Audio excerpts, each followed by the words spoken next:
Alright, stream's gonna be starting in a second. For anybody who's joined. I'm gonna be working on some mapping today. Let me know if the music is still too loud or too quiet. We'll get started in just a second.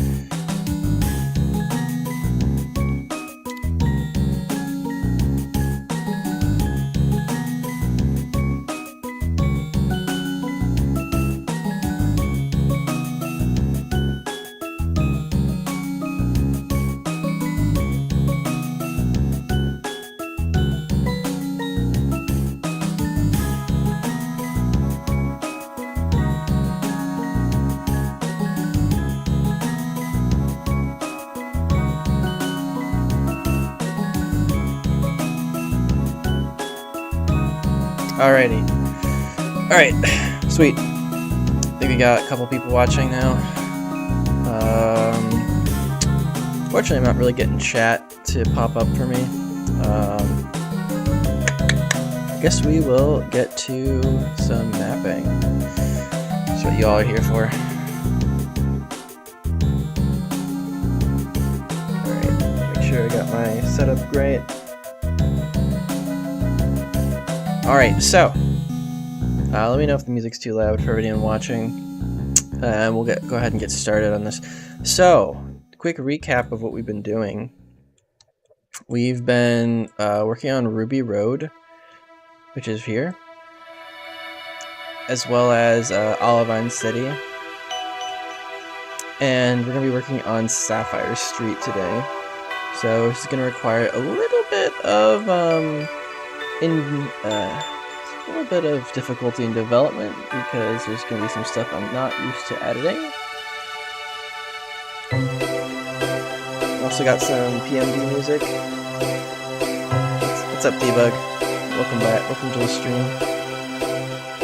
Alright, so the idea here is we have this very wide open space that takes us from Olivine all the way to Cyanwood City. And if you've played Heart Gold Soul Silver, this is where the Whirl Islands are. We're going to be getting rid of those today and completely redoing this area from scratch. So we're going to have a bit of a maze here, and I started working on this earlier today. We're going to have a bunch of different height bridges between these islands, and we're not going to have... Oh, music's loud? Oh, music's loud. Let me turn that down. Read it. Listen to some good PMD stuff. Thanks for letting me know about the music. Is that better? Let me know.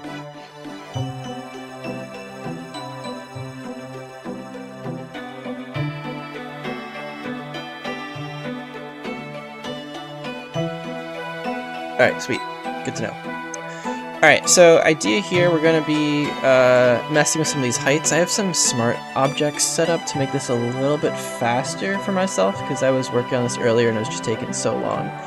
So I want this right here to be different heights so that I can have some fun like cave systems, tunnels working on here. Will this game be available in emulators? Yeah, this will be primarily for Desmumi, but it should also work on hardware by the time I'm done with it. So we'll have a hopefully available on lots of platforms to play. Alright, so got that. Alright, let's get this smart tool working. So we're going to want to put this, I think, on this layer. You'll notice it's so much quicker when you have these smart drawing tools to get these. Are these live streams archived? Yeah, they should be all archived, all except for one of them. I think are archived. You should be able to find on my channel under lives. Most of them, only one of them got totally blocked because I had copyrighted music on it, which I won't do again. Hence the video game music, since it's never copyrighted, so people can actually play video games and stream it. So I think we're gonna want this to be each one layer down. So this guy's gotta be 1.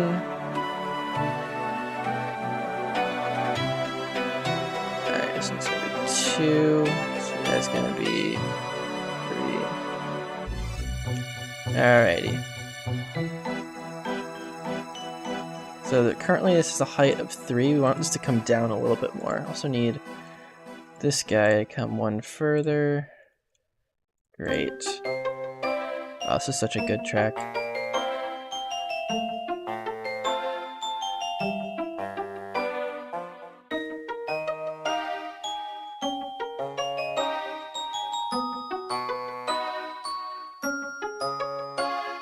And I figured out how to do coastlines here, which is super nice. So I have these extra side tiles here that will go on the edges, and they look super nice. So the idea for this area is to introduce both Groudon and Kyogre into the storyline.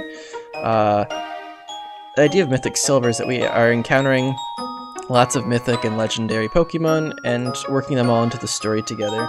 So this area is going to be dedicated to Kyogre, obviously, and some mountainous lava region. Probably put a little bit more lava in here later.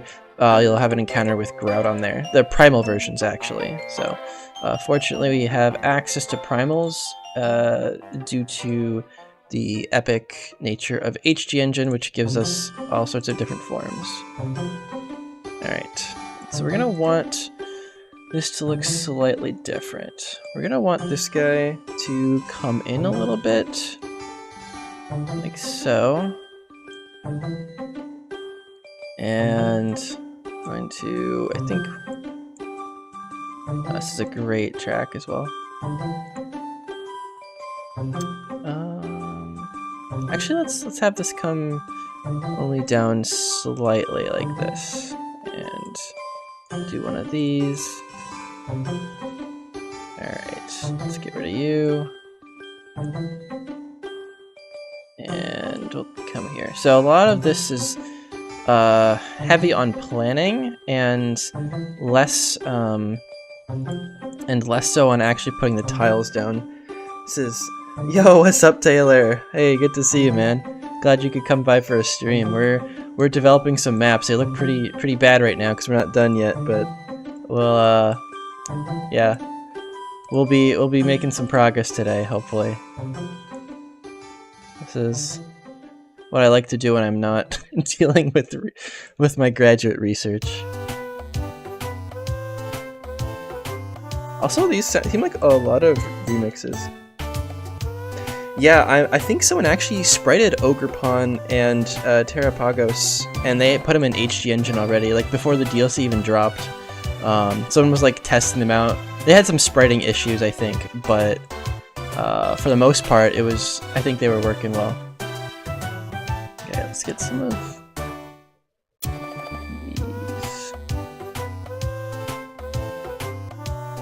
It seems like a remix for this song. Yeah, so I think we will have some Gen 9 sprites coming soon. I know the HG Engine devs already have they don't have a lot of Gen 9 stuff in, but they do have whatchamacallit, the Miraidon and Corydon, which will actually be featured in this split of the game. So if you want to get your busted OP Gen 9 Pokemon fix in, it will be available when this split drops.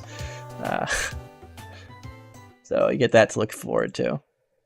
Alright, so let's grab some more of these tiles here. Oh, we got Beach Cave music. This is great. This is good stuff. You notice all these tile heights are messed up? This is like the worst part about doing multi-height mapping, is all of these heights are... you need to make them uniform, or else things look super weird. I think these need to be here. Alright, how does that look? That looks a little better. And then here, we need to make sure...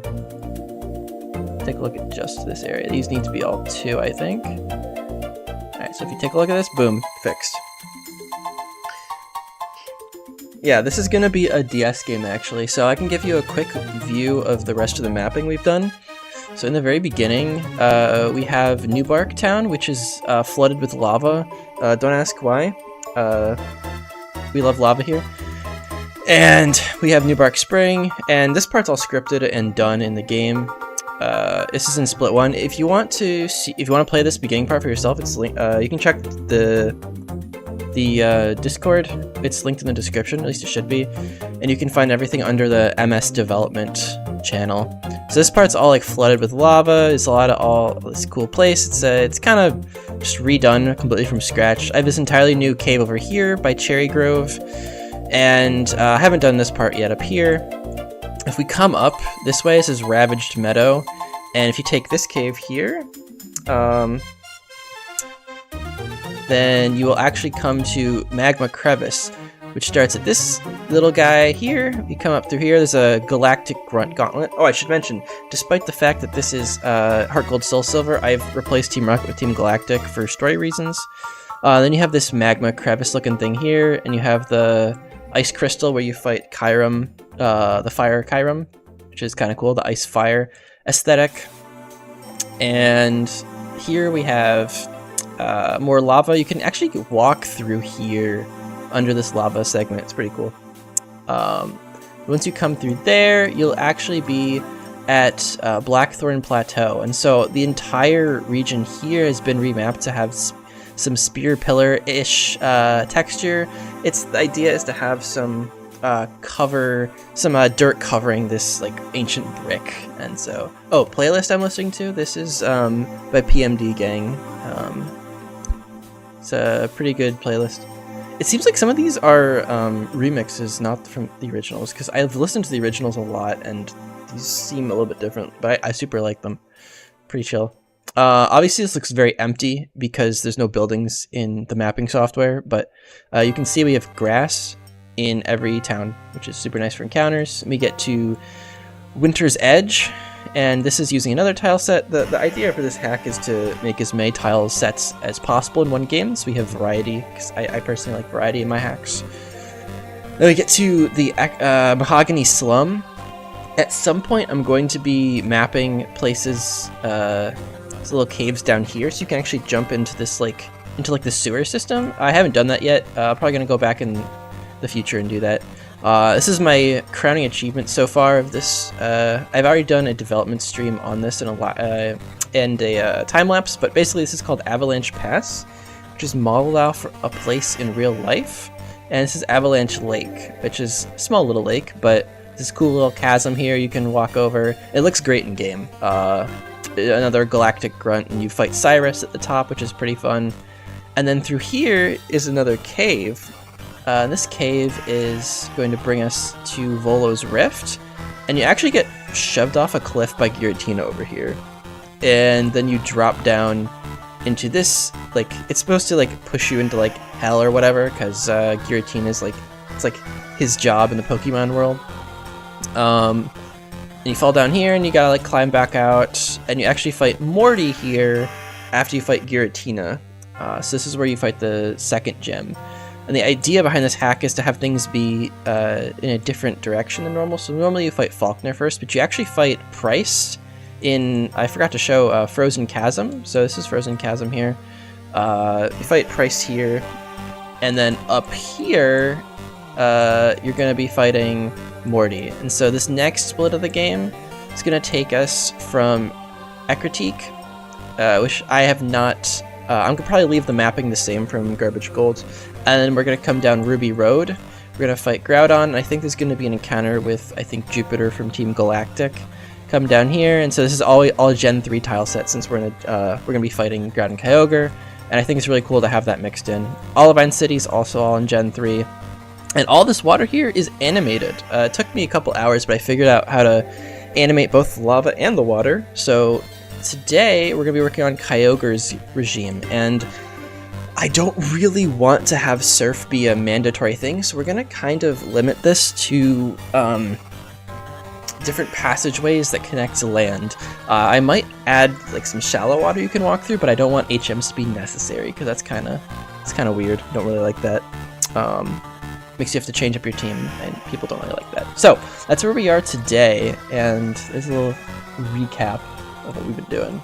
So let's actually erase these. I like to have things on their own separate layers, so it's easy to keep track of where things are, and then you don't get weird overlapping Z clipping. So we're gonna need to probably make this island a little bit bigger, I think. This is a... Oops. I do believe that this song comes from Mythic Explorers of Sky. Yeah, Nessuck, this map is pretty big. It's gonna be basically remapping the entire game from scratch, which is probably my biggest endeavor in hacking so far. It's gonna take a while, so I'm hoping it comes out nice. All right, I'm gonna do this, and I also want to do one of these. Okay. Now we do one of these. Okay, we might need a little bit more space. Let's undo this. Let's take this guy and drop him down just one layer. So getting space for everything in this is kind of tough. Especially because everything needs to be square edges.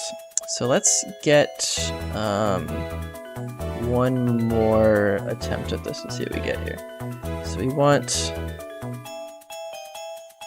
this. Use the smart tool, fill this in a little faster. There we go. So now we gotta drop that down by one. So sometimes I like to do my heights at the same time that I do the actual mapping. Sometimes I wait till the end. Is there limited space? Yeah, and it's like DS hacking is definitely time consuming. I've been working on this hack since like August, I think. Yeah, basically this entire semester I've been working on it. I've only gotten 2 splits of the game done. If you want to start hacking in the DS realm, I would really encourage you to start with like an enhancement hack where you just change like base stats and trainers and stuff. That's where I started. And you guys definitely learn all the intricacies of that. I would 100% start there. It's a lot easier. You learn the tools, and then you can work on mapping and music and stuff later, because that stuff's like way more involved. And you don't want to get overwhelmed, because my first hack, I definitely got overwhelmed with learning the new tools and things weren't working, and all that. And Debug, if you're still here, you'll remember VGC Platinum. Actually, wait, Debug, you joined, if you're still here, you joined around the time of Black 2 Kaizo, right? Like right before it came out.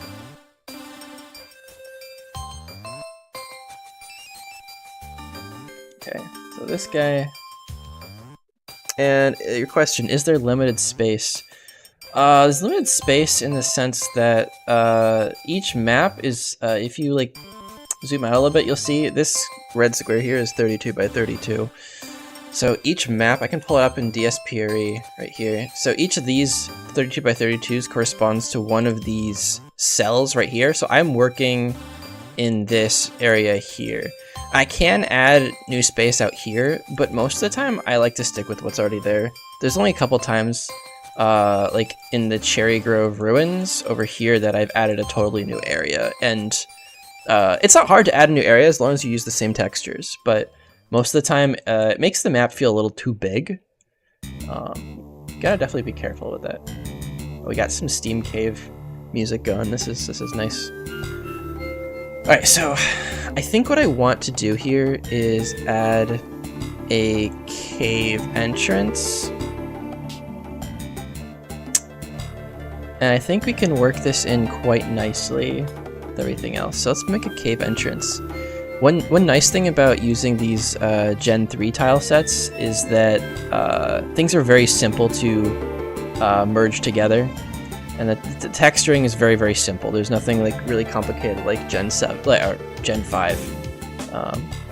So I am thankful for that. It definitely makes my life a little easier. Also, this tile set that I'm using is custom made by one of the DS hackers called Active Henry. He originally made the map. The Gen 5 remake of Heart Gold map, and I used that as my base for Garbage Gold when I first made that. Alright, so I think we want these to be height 3. And then we can slap some more layering in there so it looks natural. Great. So there's going to be a little cave here. And I also want to add a staircase. So the idea is to make use of as much space as I have, because things in PDSMS here can be quite difficult to correctly size. Things typically seem way more spread out in-game than you would expect. Alright, so you have a question. Can you import anything from Blender to this? Yeah, so actually real quick, I'll answer your question. So you'll notice that these like texture models and stuff, they all come from a Blender model. So you use an OBJ as your base, then you add a texture on top of it. I have not worked with 3D modeling very much, so I can't give you a good answer as to the workflow for that, but I've been mainly retexturing stuff. So you can't, if you know how to use Blender, you can make your own custom models, and people have made their own custom like Pokemon centers and stuff. It's been like super cool. So we're gonna have a little cave here, and I'm probably gonna have some custom like items in there. I'll figure out exactly what I want to do with that in a second. Alright, so this is gonna come over here. I can get rid of this. So I usually like to start with a bunch of placeholder tiles, and as I continue working, I like to replace them on their separate layers. So before the stream, I started off with a little bit of a sketch of this. Hey, I also saw we got 10 viewers, so if you're new, stopping by for the first time, feel free to say hi. Ask any questions if you want to learn more about ROM hacking. I'd love to answer. Alright, so we got let's edit these heights real quick. So these should be layer 3. Great. Yeah, so it's not that the map sometimes, it's not that it looks different in game, it just sometimes feels empty. So this is pretty spread out here. As far as maps go, you'll notice that in like the vanilla Heart Gold, everything's pretty tight together, and that's because the screen is like so zoomed in. Like it looks like this in game. It's like very zoomed in. So if I zoom that far in over here, it might feel like too empty. You know what I mean? It's also harder to keep track of big mazes. So you have to just kind of test it out in game. You can import it using DSPRE and go into your map editor. You can like open up, for instance, like this area. This looks pretty normal because, you know, the route is pretty small, walkable area. But you always want to test that. You always want to test that out. All right, so this guy over here. Let's start over here.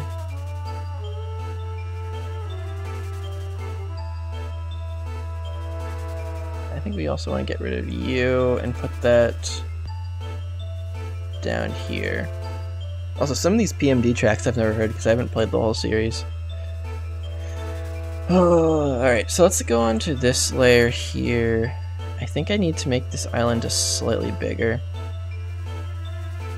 I've already expanded considerably the size of this. Oh, I want to make sure the shoreline looks normal. So shorelines can be a little bit of a pain to do, but they're not hard. Just gonna copy and paste some tiles, and it's really nice the way Active Henry made these tiles. The height of the water exactly reaches this shoreline, so it looks totally natural. Super happy about it. Only played Explorers of Time. Yeah, I also only played Explorers of Time. A lot of the lore from Garbage Gold is actually based as a prequel to Explorers of Time, and it explains some of Grovile's backstory. It was really fun to script and put all that lore in there.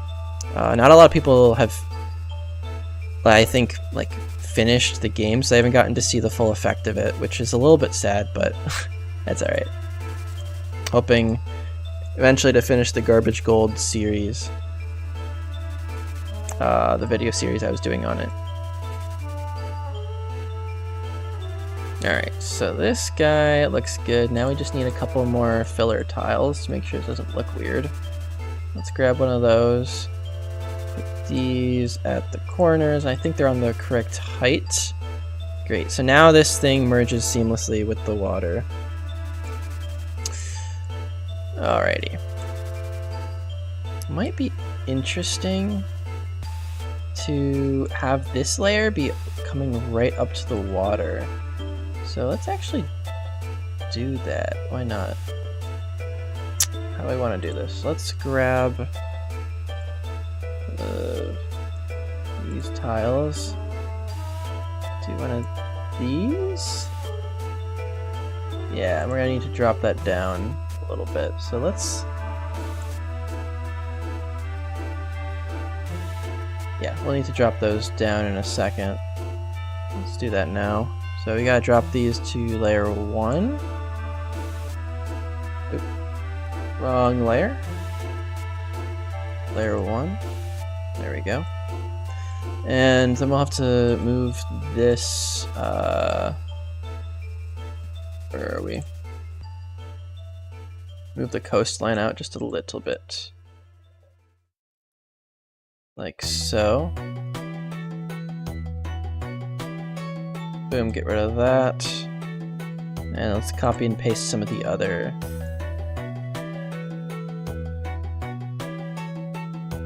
Alright. There we go. So now we extended that coastline out just a little bit. And let's actually get rid of some of these. I want this to be a different height altogether. And I'll explain that reason in just a second. Yeah, there we go. That's nice. I want this bridge here to be able to go under this one here. And for that, I'm gonna need this to be a little bit lower down. So let's connect these together now. So this guy needs to be...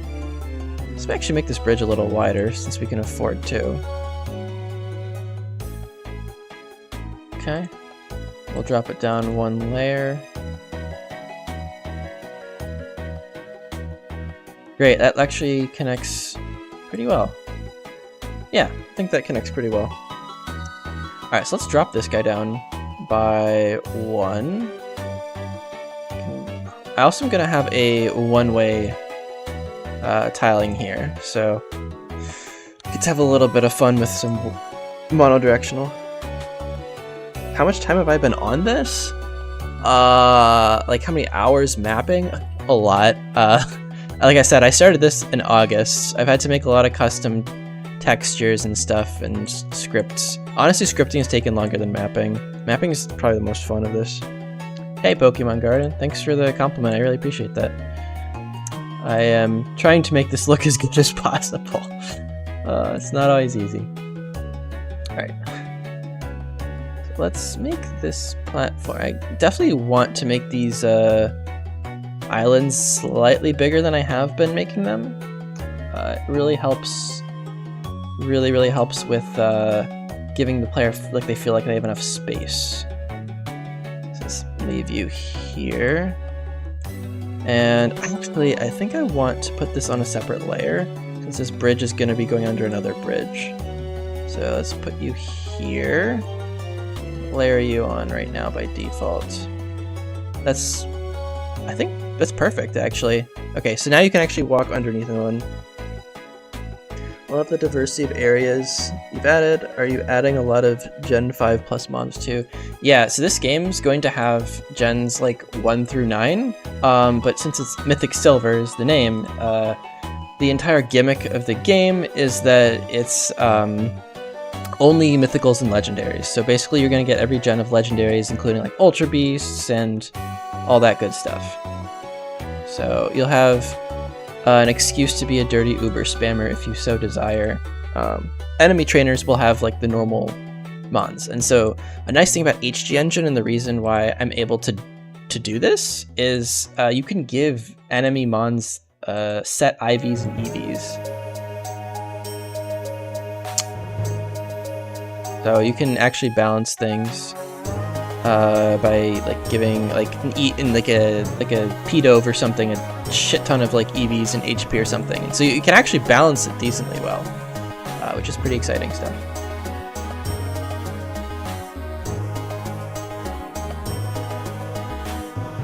Yeah, I'm really looking forward to it. We're gonna have a lot of really cool. Oh, those are the wrong height. We're gonna have a lot of really cool encounters. You get Myriadon and Coryodon in this split of the game, so you can get your Hadron engine going if you so desire. thing. I'm pretty sure you can also... I forget some of the other stuff you can obtain. There's a lot of like dragon legendaries in this split you can get. So, really looking forward to people testing that out. Alright, what are the heights on this side? Yeah, we're gonna want these all to be 1. Alright, there we go. Coastline is now fixed. Alright. Also gonna need to probably put this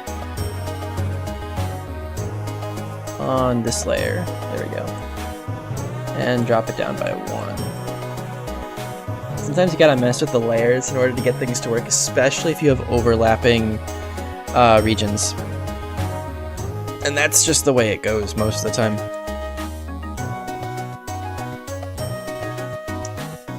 Yo, Nessuk with the super chat. How that is so hype, man. Thank you for the donation. That is so kind of you. That is the first donation I've ever got. I really appreciate that. Yeah, that is huge, man. Shout out to Nessuk.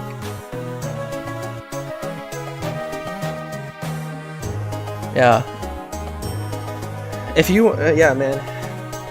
If you want to learn more, you should join, if you're not already in my Discord server, you should join the Discord server, because I can give you tips on stuff. You should also join the Kingdom of DS Hacking, where a lot of this stuff gets developed, and there's a lot of like people who are way better at this than me making like really cool hacks. Like the developer of this software that I'm using, called PDSMS, he's in that server, as well as the developer of DSPRE, which is like one of the greatest hacking tools ever, also in that server. And they're like making their own hacks and stuff. So if you really want to learn, like, you should learn from them. That's where I learned basically everything I know. So I would super recommend checking that out. I think I have the link pinned in one of my Discord channels if you want to see that. Yeah, I got into this because of Pokemon Emerald Kaizo. Back when that was like really hype, and I was like, oh, I want to make my own ROM hack, and then I was like, too many Emerald hacks, I'll try making a DS hack, and now I'm on, I think, my fifth hack now? Yeah, I think this is my 5th hack. Alright, let's do one of these. These seem kind of big.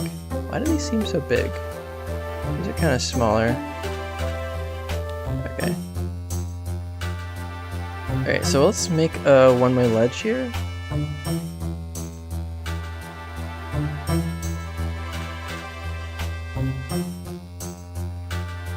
Pokemon Liberia. Oh, references to Spain, funny jokes, stuff like that. Wow, that's pretty cool. I've never heard of that one.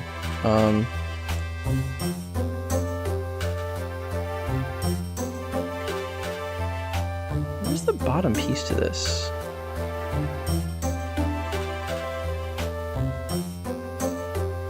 Interesting.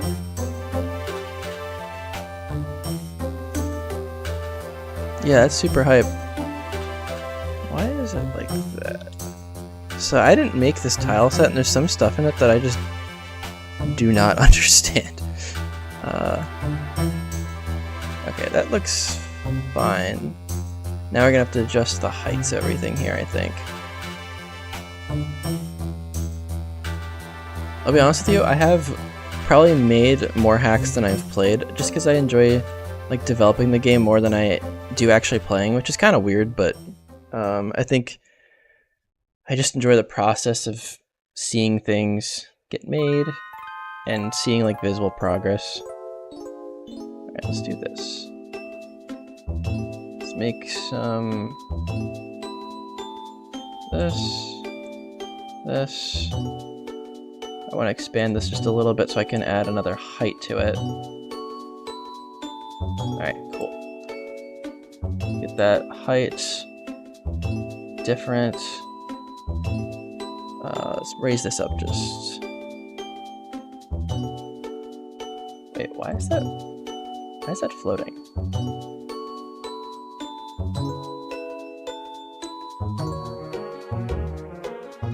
Okay, this needs to be height 1. And let's get rid of the coastline over here. It's always a pain to deal with stuff on map borders, which is why I try to avoid it. Okay, that looks a little bit more normal. Alright. Let's also do one of these. No, this needs on the wrong layer. There we go.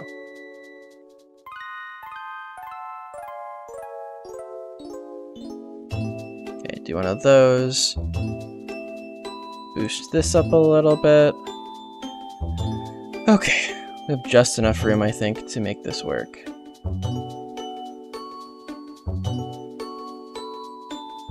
Yeah, Heart Gold Soul Silver uses the exact same engine as Platinum. It just has a couple more features, and it's also missing a couple things that Platinum has, which is a little bit weird. Despite the fact that the games are using the same like overall system, they actually have a lot of differences, especially, and also between Gen 5 and 4 have a lot of differences, especially in how music is handled.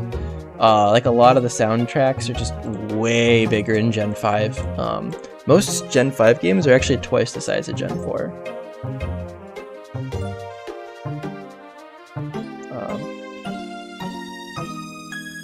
Where is this? But yeah, it basically uses the same engine. Speaking of engines, I think... Yeah, Black 2, White 2 is basically the same as Black 1, White 1. They're almost like identical games as far as bases go. The only thing that you have to worry about with those is the file systems, like where things are located, are different. And so in some of those games, like the reason there's a HG engine but not Soul Silver engine is because the file system is completely like different. Same structure, but where things are located is different, and it's easier just to make the base off one game.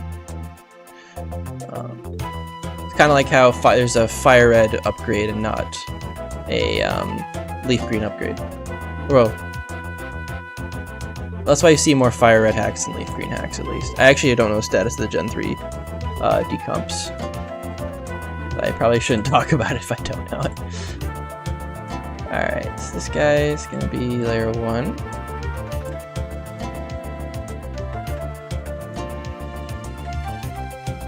Come over here. Connect.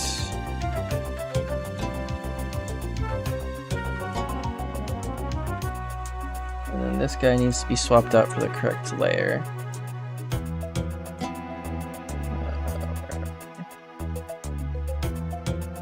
Are there monetary things in the community, or everyone does this for fun?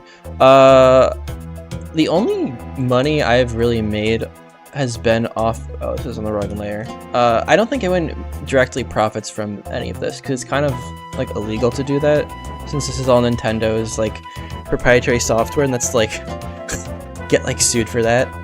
But most people just make like YouTube videos if they like want to like make money or whatever. So like I have a couple subscribers, so I can make like, you know, $10 a month or whatever off like tutorials.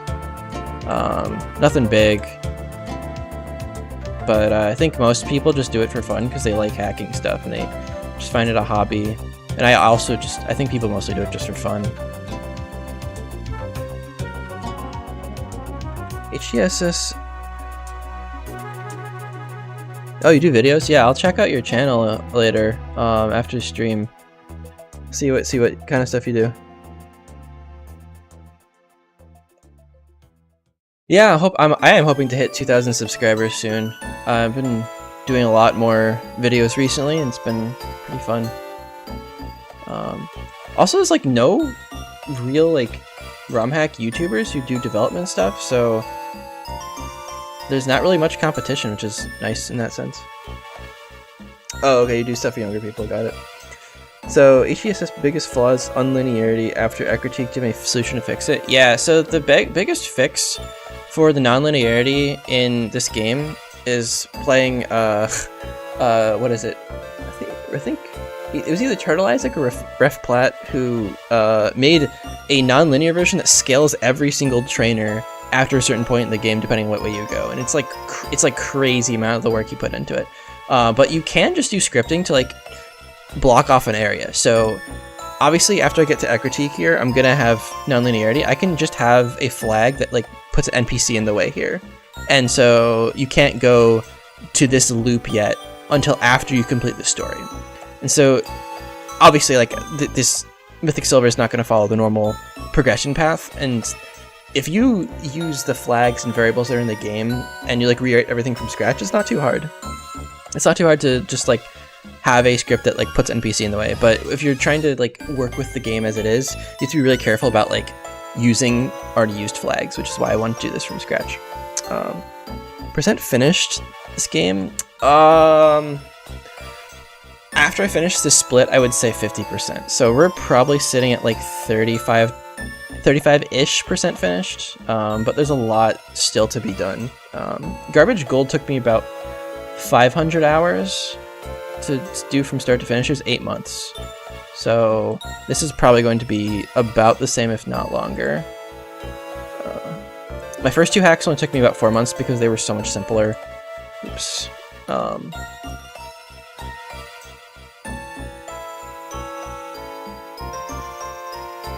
Alright, so this guy's gotta be down a layer. Yeah, definitely good to start with enhancement hacks, for sure. Critique split and Kanto in general is a problem in itself. Yeah, honestly, if you don't even want to do Kanto, like I would encourage you to just be like, yeah, there's no post game. I'm probably gonna do that with this game. I did that for Garbage Gold as well. I know it's kind of a cop-out in a way, but a lot of people think Heart Gold, Soul Silver is just kind of a long game as is, and some people don't even mind the fact that there is no Kanto. My my lore reason for Garbage Gold was that it was bombed by Johto, and that seems to be a good enough reason for everybody else. So, that is part of the lore, is that there was the Cantonian War between Johto and Kanto, and there was a clear victor. I'll put it that way. Alright, thank you, Mythic. Thanks for the donation. Thank you for stopping by, man. I really appreciate it. Have a great rest of your night. Alright, this guy needs to be a little bit higher up. And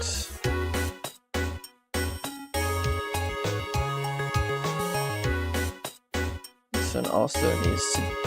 Oh, are these not the same height? Oh, they're not. Okay, we're gonna have to work with that then. So dealing with different heights is always a bit of a pain, but it really adds so much to the map when you have more heights. If you take a quick look with me at the if you take a quick look at the height of this game, it's very, very two-dimensional. There's almost no height to anything here. But you'll see this one region over here. This guy here is pretty high up, and he doesn't even look like that when you're in game. So making as much depth and height as you can in the game really helps. Your videos will help me out big time, by the way. I really appreciate your videos. Thanks, man. If you have time, you should check out Jason, Jay-S-A-N. He is like the OG like ROM hacking like video dude. He's where I learned most of my stuff from. And a lot of our videos overlap in different areas, but his stuff deals mostly with Platinum. I deal mostly with Heart Gold, Soul Silver, because I just like it better. So he has a lot of great resources for like spriting and stuff, which I don't do a whole ton of. Oh, you saw his? Yeah, Lake of Rage. Yeah, that was a this took right here, mapping wise, took me about 3.5 to 4 hours. I just kind of sat down and did it all at once. It was really fun. Alright, so it looks like this area is actually shaping up to be quite nice. I'm probably not going to go too crazy with different tiles here because it's already going to be pretty busy on the eyes with the water. So I think I'll keep it like that. Yeah, let's get the outline going for here. Also love this track from Mystery Dungeon.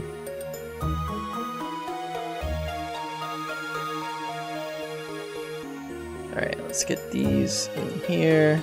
Also gonna need this corner tile. Boom. You here. I'm gonna probably move these rocks. This rock's gonna look kind of weird there. Also, I don't have the Gen 3 rocks animated, but I might go back at the end and replace those. I'm not sure how they're gonna look. We'll think about that in a little bit, I think. Oh, alright. Yeah, I'm going for Pacifilog vibes. That is exactly what I was going for. I actually thought that exact same thought. It kind of gives me that same vibe. So at some point I'm going to put rocks and decorations on here, but for now I just want to have the base of this done. So let's get this. Where are you? We want this guy. Have a nice big staircase there. Cool. Alrighty. Okay, so far you're able to come over here. Oh, I need to connect this area. Let's actually do that before I start flapping my lips. So let's... Oh, we're gonna want to make sure that's on this layer? Is that right? What layer is that on? Oh, that's right, those are on separate layers. I'm gonna need to use another layer for this. Yeah, let's do that. This guy here. Looks a little bit strange. Let's try adding some other pieces to it, make it a little... Yeah, it looks a little bit better. I'm not sure how I feel about it clipping through the ground, but we'll see. We'll see what happens. Let's also add some stairs. Make this area look walkable. There we go. Alright, that looks good. Alternatively, we could push that back a little bit so it's not so ugly. I actually kind of like that idea better. So let's actually pull this back one and grab some of these tiles here. I want this to be here, this to be here, and I want you to be like that. Yeah, there we go.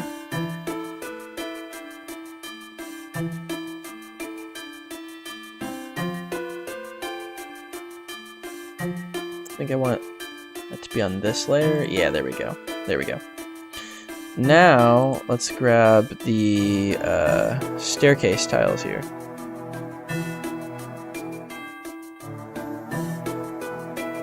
Perfect. Now I just drop them down one, we're good to go. Okay. That looks a lot better. Actually, I'm gonna consider moving it down one again, but I might have a little event happen here. I gotta always think when I'm making these, how do I want to work this into the story? Am I gonna have room for that?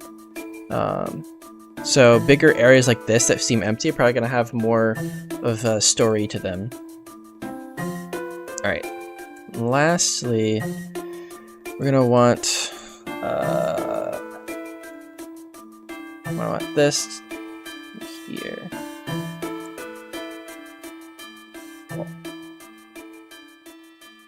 I think this needs to be layer 4? Yeah. There we go.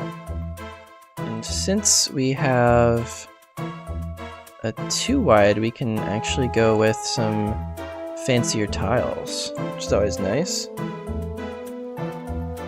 Alright, great. So we're gonna have 2 different like spurts coming off this. We got the layer 1 and we got the layer 3, or 2 and 4. I don't exactly remember what layer. What did I say it was? Yeah, we got layer 2 and layer 4. Alright, so we have those, and I think obviously we still have a very big area left. I want to have a bigger island in the middle that has the main cave in it. So I think I'm gonna start with that. I'm gonna try to get it into 1 of these squares instead of 4, because that's gonna be a little bit easier to deal with. So let's have it in this area right here. It's kind of funny, the world islands were split up into those quadrants themselves. It's probably easier to develop. Alright, so let's try to do that ourselves. Let's actually not have it go up against the map border because that creates problems. Okay. Also love this soundtrack. I think this is Is this Applewoods? I don't quite remember. No, this is Foggy Forest. This is Foggy Forest. I listened to the soundtrack so much while I was making Garbage Gold. It's like it became like second nature to me. Just like knowing what all these tracks are. I haven't listened to it in a while though. Alright, so we're gonna also want to make it like this. And something like this. So we're making different layers now. And hopefully this will look good when we put the heights in. So let's go ahead and actually do that. Oh, I think I put these on the wrong layer. Oops. There's a remedy for that. We can just copy and paste the layer, and then just clear this guy. And then copy the heights over. Yeah, there we go. Now it's on the right layer. Thank God the software has these options. How's the difficulty of this game looking? Good question. So, right now, the difficulty is kind of in the middle. I wouldn't say it's too difficult, but like you can't just cruise through it like a vanilla game. The idea is to make it a little bit harder than vanilla. Like you have to think about what you're doing. You can't just like run through it by clicking the A button. Obviously, you have legendaries, which have incredibly high stats. So those are a thing to consider in difficulty, but the trainers themselves, you need to put some thought into to beat them. Let's put it that way. On a scale of 1 to 10, with 10 being Emerald Kaizo, I'd say this is like a 5. That's at least the goal. The first split was kind of tough because I balanced it poorly, and it was harder than I wanted it to. Like, I really want this game to be accessible to a lot of people, since like I want a lot of people to play it, you know? So I'm hoping that that will be the case. Yeah, like a Drayano hack level difficulty. That's the kind of vibe I'm running after, for sure. Because a lot of people can play his games, and that's fun, you know? You don't want to like sit there for hours trying to beat a single trainer. I don't think many people want that, and if they want that, they have, you know, they have Emerald Kaizo, they have all the other Kaizo games. It's not really my niche, you know. Rather be accessible. Okay. So now that we have this, a good thing to do would are these rocks gonna be too high up? A good thing to do here is to copy the heights of this. So we're gonna copy this layer and paste just the heights. And now the rocks are floating, but that's fine. I can just make those go back down to where they are really easily. Just do one of these. Boom. They're down there. Okay, so now we can start filling in the corners. So these corners should all be the right heights now. This is a technique I accidentally came across while I was working on these. Yeah.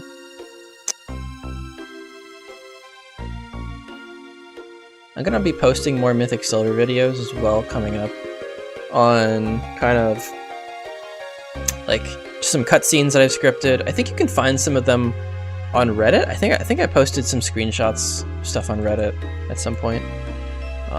Try to do that every so often just to stay in touch with the community and all that. Alright. So let's actually... Oh, this is not symmetric? Oh, that is so painful. It is not left-right symmetric. Well, we can just lean into that. You can have this here. This is painful. I can't believe I did this. And there's no such thing as too wide There's no such thing as 2 wide doors in this, so that's gonna suck. I have to have these offset or else it's gonna look really weird. This should be okay though. As long as I lean into the asymmetry of it, it should be okay. Okay. The question is, do we want to have stairs here? And I think yes. I think we want to have the player get 2 options on where to go, because more options is usually better. So let's... where do we want to put this? Maybe in a desert area? Other than the battle area island, there isn't much to get in Gen 4 tiles. Yeah, I haven't really done much desert area. I think this is all Gen 5 sand. I think Gen 5 has quite a few tiles for that.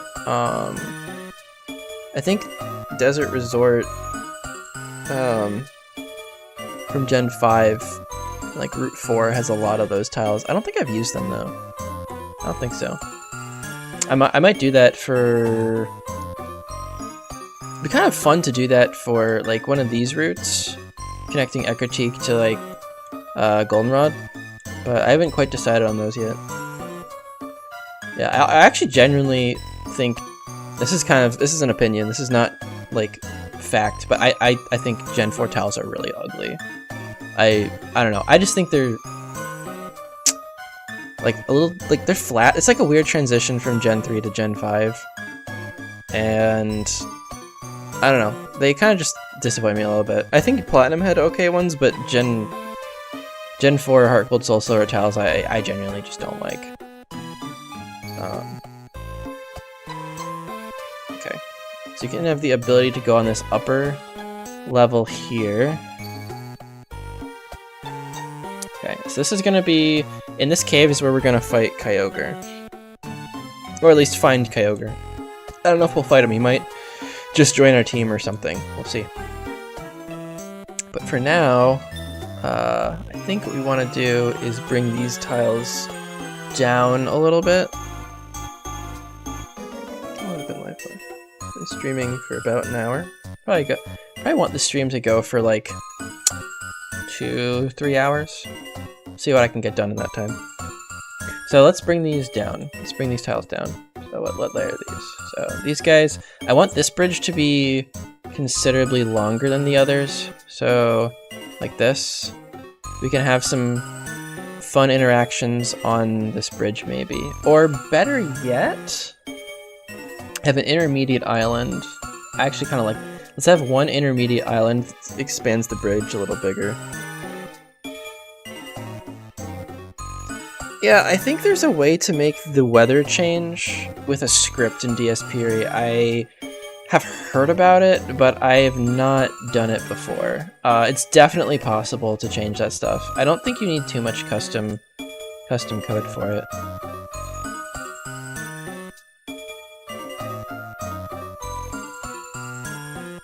What is your what's your ROM hack about? The one you're working on?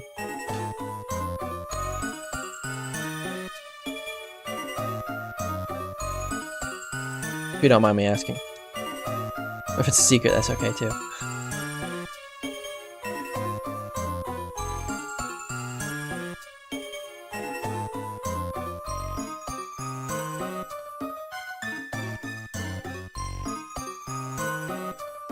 I think I'm gonna have a little area with a couple of fights here on this big region here. This big rocky place here. So this needs to come up, I think. Couple tiles. Oh, this is why we don't have things come to the border ever. Makes it a lot more difficult to deal with. Boom, boom, boom. And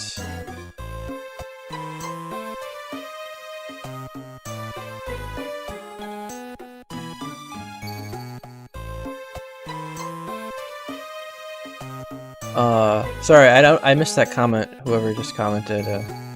I also don't speak French very well, so unfortunately I'm only an English speaker.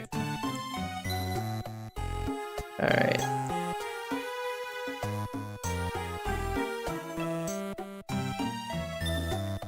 Cool. So I think this is the correct height And this is going to be like the second biggest island. We'll fight some dudes here, probably on Team Galactic. My Rama hack is a Nuzlocke-based hack where you have Pikmin that only learn special moves, physical moves, or status moves. All boss battles will be doubles. Oh, that's pretty niche. That's kind of cool, though. I very much look forward to you, like, completing that.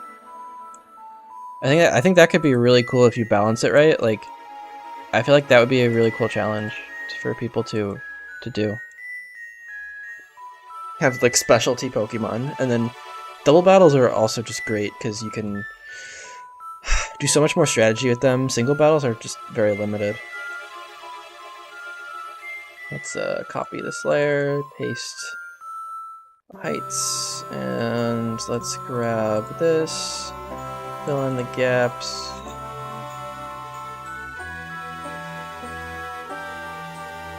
I'm gonna need to do the same thing over here too. Okay, so now let's get the let's grab some of these bad boys here. Also, welcome if you're joining the stream for the first time or you've been here before. Welcome, welcome. Alright, this should be the right height, right? Cool. Yeah, for anyone who just joined the stream, we're basically just working on this area called Sapphire Street, as opposed to Ruby Road. Might come up with a different name for it, who knows.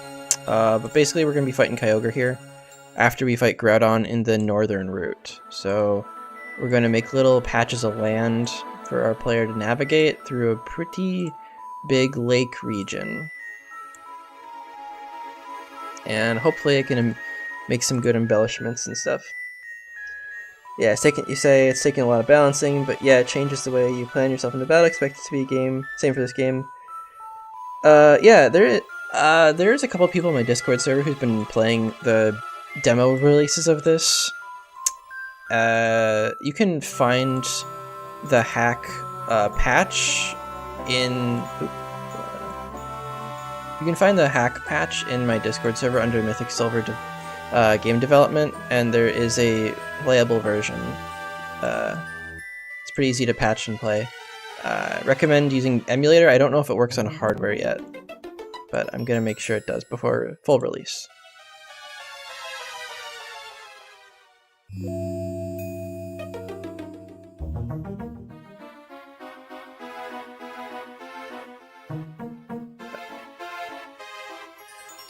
Okay, so I'm not quite sure what that question is, Kabaj Yasser, but this does have Gen 1 through 9 Pokemon in it.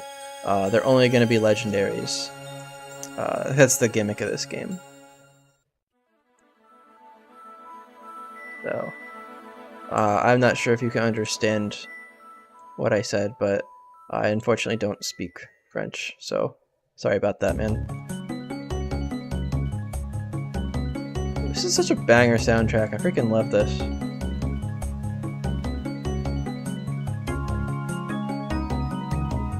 Alright, so let's add a couple more height tiles here.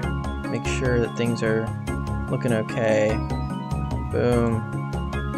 Boom. We don't want to see the water clipping through the ground, so we're going to add these tiles here. Alright.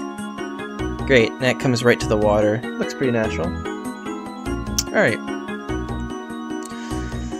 Alright, so we're gonna have some event here, and I think we want to loop back around and down.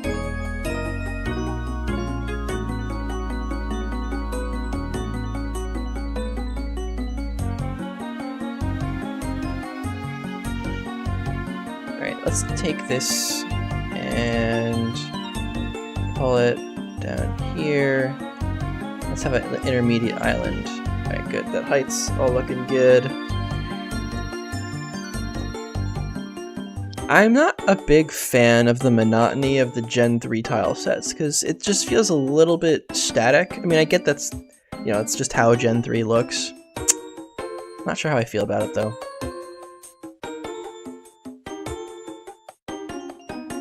Okay, let's,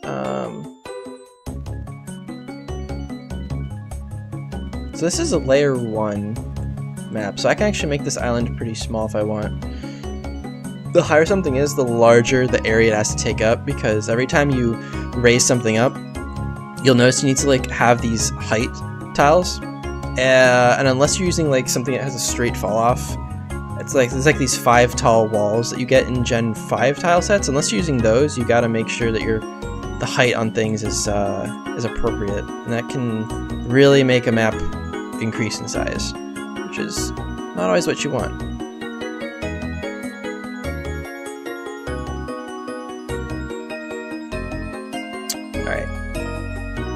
Alright, let's put the, why don't we raise this up by 1? Yeah, let's do that. We have enough space to do that. Oops, we don't want to do that. Let's do that here. Alright, let's raise this up by just 1, and that means we're going to need a different tile, just to make sure that it doesn't do the wrong thing.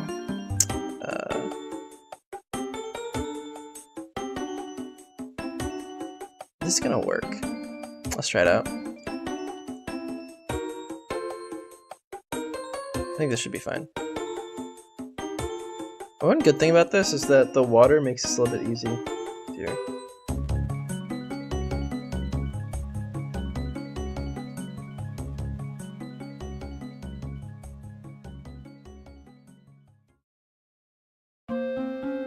Ooh, hidden land. Let's go. This track is actually going to be in Mythic Silver. This one that you're hearing right now is going to be ported in there. I have a version that I worked on earlier.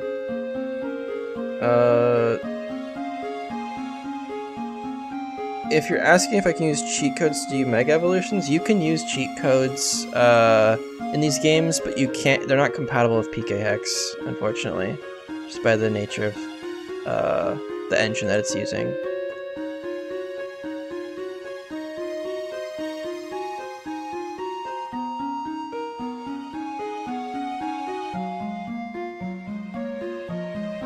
Yeah, this would work super well in the forest. I think I also want this.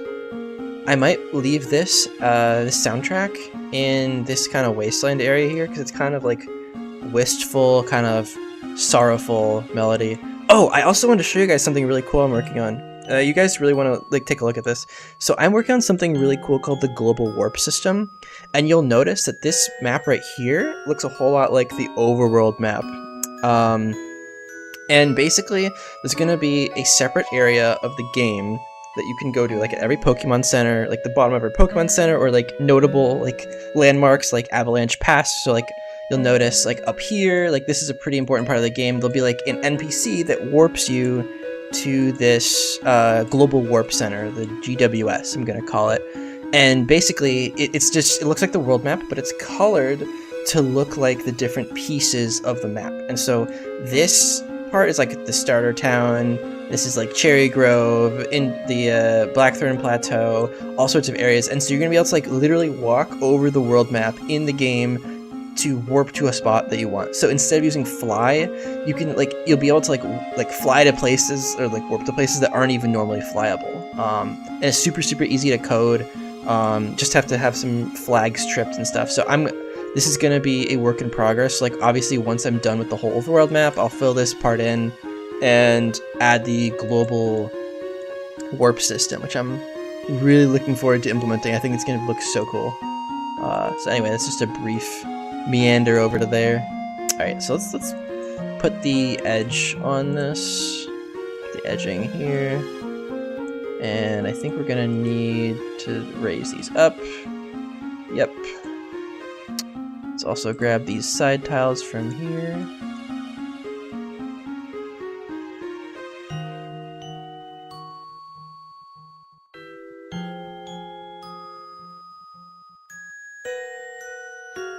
Oh yeah, that's gonna need to be changed as well. Alright, let's put these corners in. And yeah, I love this Hidden Land music so much. This is one of my favorite tracks ever. Always gave me chills when I played the original games. This one and obviously the classic Temporal Tower. Some of just the best.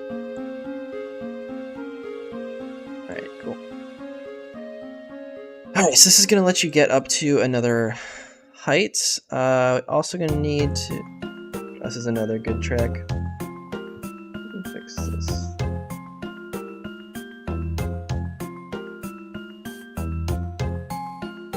Alright, so let's pull this to this layer. Is that high enough? Yeah, it's a little too high. Alright, so let's drop this down one. Great, now you have connection. And I think we're gonna want to raise... this up.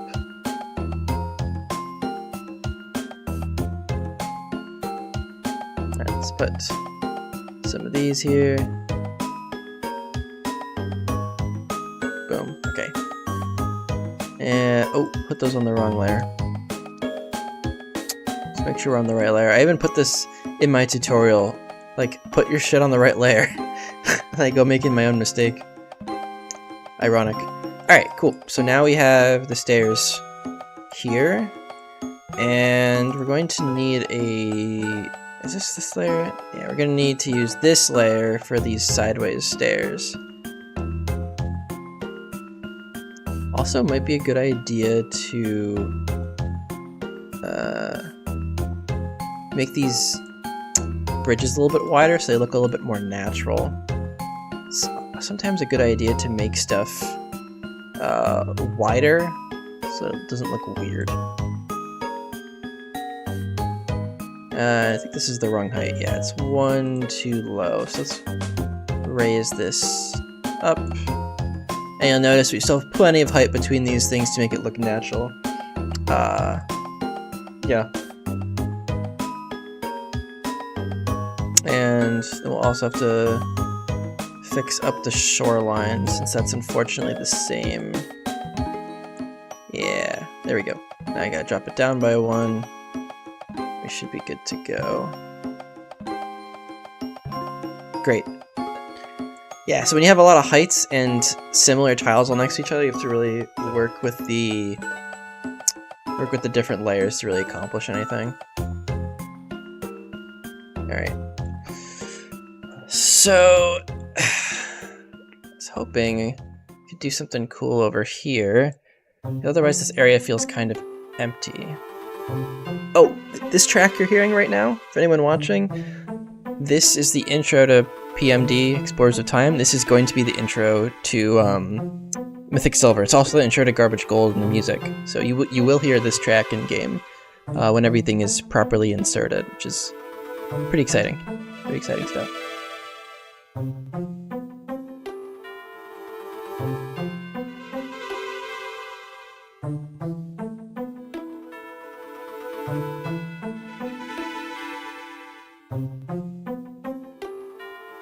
As I was saying before, it's probably better to widen these a little. Oh, hello.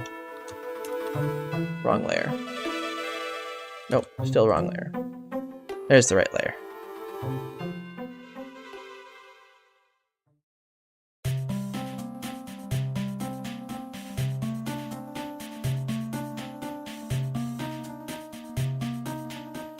What in the world? Why is this not showing up right? Hey, Nessuk, welcome back. It's going well. We actually made quite a bit of progress some of this new stuff here. You have any songs from scratch? You're able to copy them from somewhere. So, song-wise, I got very lucky with the Mystery Dungeon soundtrack. So there are MIDI files online of fan-recreated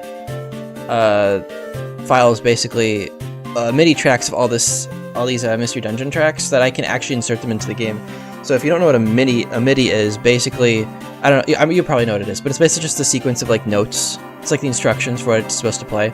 So I found that online. I was able to like remap every single instrument to the Heart Gold instruments, which took me like a week to do just for that. So that was a problem, but now that I have those, it's pretty easy to work with. Yeah, okay. So the thing I want to do with this area here is I want to make this extra little region right here to reward people for going the extra mile and looping around. Also want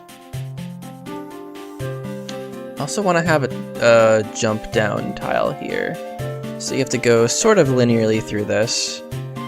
I think that would be good. I want the player to have freedom to move around, but I don't want them to go too far off course. Yeah, Nessek, basically since you popped out for a bit, I don't know if you were here, I finished this. This is where we're going to be fighting Kyogre, and I'm trying to connect the main island to all these smaller islands. And at some point, hopefully, we'll be decorating. I also gave a quick look at the Global Warp Center, which is basically just this map you can walk on in the game to TP to anywhere you've been, basically. So in place of fly, which is kind of limited where you can go, this is going to give you a lot more opportunities to fly different places. Is this all made from scratch? You're taking part of this map inspiration from somewhere else? So most of this is from scratch. The original map that I built Garbage Gold off was Active Henry's Gen 5 recreation. I modified that for Garbage Gold, and then I'm modifying that for Mythic Silver. And so it's basically this is all from scratch. Like everything here is from scratch. I still have tile permissions to do and plating. Because right now we're just making the model. We haven't even made like the stuff you import into the game yet. So you have to like give like heights for like what heights you can walk on. Like let me show you real quick. So for a map like this, it's going to be pretty complicated. But you'll notice like I have to like drag and drop these like little plates here, and it basically allows you to like walk on certain areas. And so this is actually what you'll be walking on. So I still have to do all that. Which is, I'm going to do that off stream because it's super boring. It's a lot more exciting to watch someone modify the visuals than all the nitty gritty stuff, which is why I also don't do many development streams for scripting, because it's just me like staring at code for an hour and no one wants to see that. So let's make a little jump section over here, shall we? How do we do that? Let's take a look what tiles we have.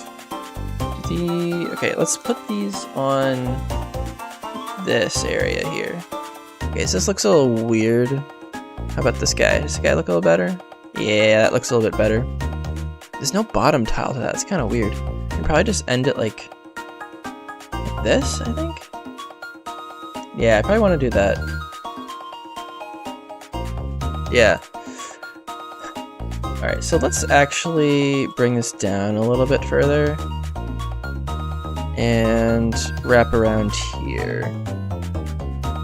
Does the DS Gen 4 community have a good future? Oh yeah, the Gen 4 and 5 the Gen 4 community in particular is actually insane right now.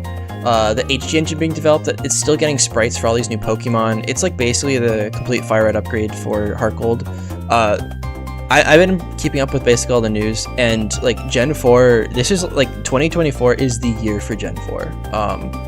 I did a lot of stuff with the HD engine decomp project / C injection project with Garbage Gold, like before it was even like fully out and stuff. And it's like, dude, it's the stuff you can do is amazing. I also forgot to do these. Let's do these real quick. Yeah, like I think at some point in the near future, especially Turtle Isaac making the Poke Editor 3.0. Like, dude, there's so much you can do. It's so easy to hack Gen 4 now, and it looks, honestly, it's just, in my opinion, it looks just so much better than Gen 3. Especially once all the sprites are done. It's gonna be like, oh man, like animated sprites, not just static sprites. It's gonna be great. All right, let's stop yapping and. Oh, this has got a problem. We have Z clipping, or do we? Why did that look so weird? I think it's actually okay. Alright, stop yapping and get back to work, Michael. Alright, so we want a little one of these guys. I think we want a very short bridge here. So this looks like it's gonna be clipping through there.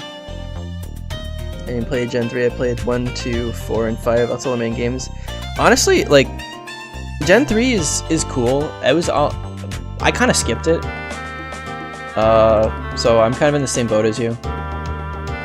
In that regard. Alright, let's actually erase Wait. Let's erase this. Redo this. Do this on a different layer. Alright, there we go. Yeah, and I'm playing new gen games, even 3DS ones. Yeah, I feel that, man. Like they have felt like lackluster in recent years. Like they're just so easy. You can cruise through them. I know a lot of people have been of the opinion that like ROM hacks are kind of the future of Pokemon. I kind of agree. Like the community knows what the community wants, you know. We are the community. That's kind of why we're making all these ROM hacks, you know. We want a challenge, we want stuff that looks cool, we want innovation. I mean, man, if you've seen Ad Astra's work, like that stuff is stunning. Like it honestly puts Game Freak's stuff to shame. And I've told him that. I was like, dude, like your stuff is crazy. And he's like, thanks. Let's actually make a little L-shaped island here. Let's have a little bit of fun with this. We get to make the rules, you know? We're making the hack, we can do whatever we want. Alright, make sure that it is wide enough. Yeah, I would totally agree with you. Gen 5, yeah, Gen 5 just has a really nice feel to it. I 100% agree with you on that. It just feels like... I think part of it was the sprite animations. Like, the passive animations in Gen 5 were just so good. Every Pokemon felt like it had life to it, you know? And that's just not something you always get with the new gen games, you know? Some of the 3D models, like, they're cool and all, but I don't know. They just sometimes don't feel like they have as much life to them. Kind of have just these idle animations and all that. Whoa, I put those on the wrong layer. Look at me being a dweeb. Goodness. Yeah, let's get rid of some of these. Let's not mess that up. Just fill that in, fill that in.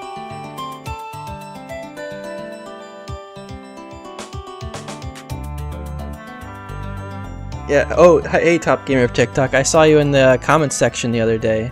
Welcome to the stream.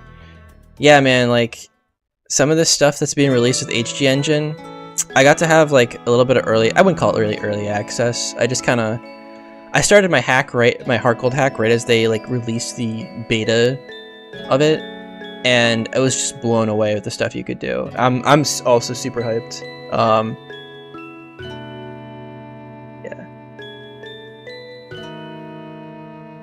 Yeah, the HG Engine stuff, it's like, man, like, I don't know, you can just do so much with it. Like, you can have Megas, you can have EVs, IVs on trainers, you can randomize the trainer, like, Pokemon order. It's like the possibilities, man, they're endless. And I also, the terrains are coming, so I will say that I did have a little bit to do with this. I don't want to take all the credit or anything, but I was perusing the Reddit page for Pokemon ROM hacks. Most of the time it's just like screenshots of Elite Redux recently, which is fine, you know, people having fun with that.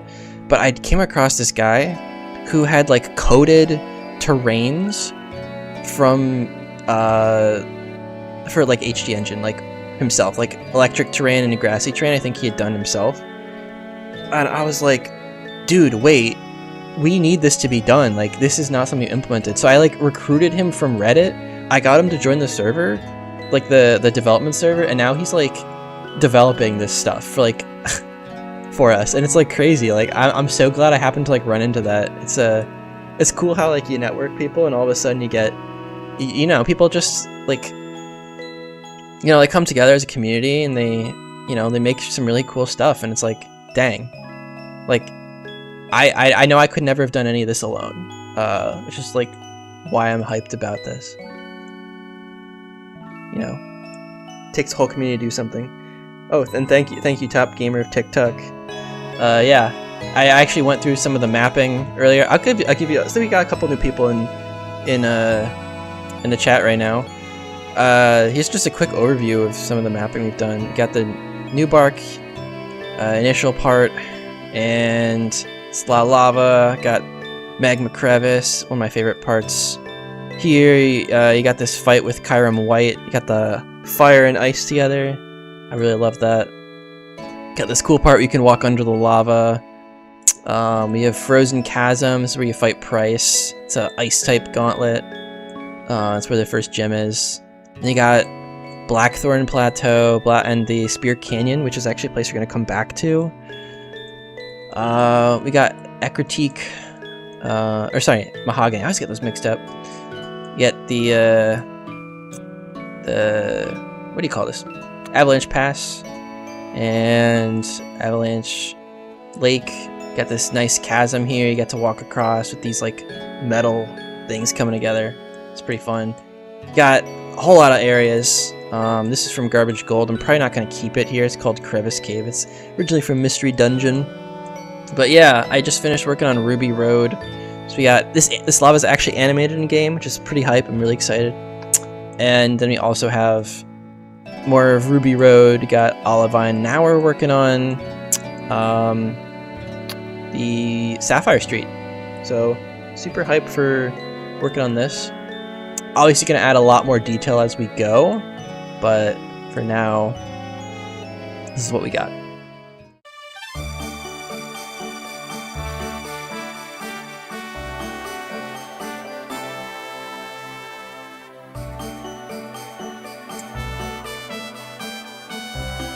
So in order to not soft lock people, I think what we want to do is have...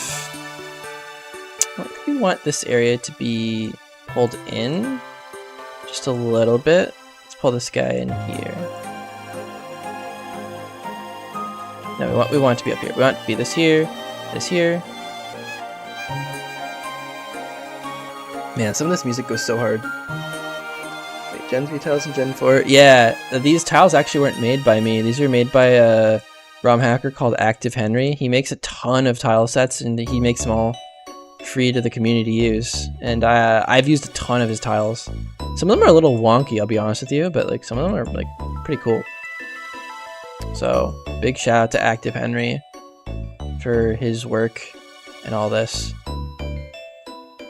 Alright, let's get this and this. Yeah, so the idea here, where can you find them? If you're in the Kingdom of DS Hacking Discord, it's under the tile sharing channel. So you can find them there. Oh man, I have just not enough room to do this. Could probably...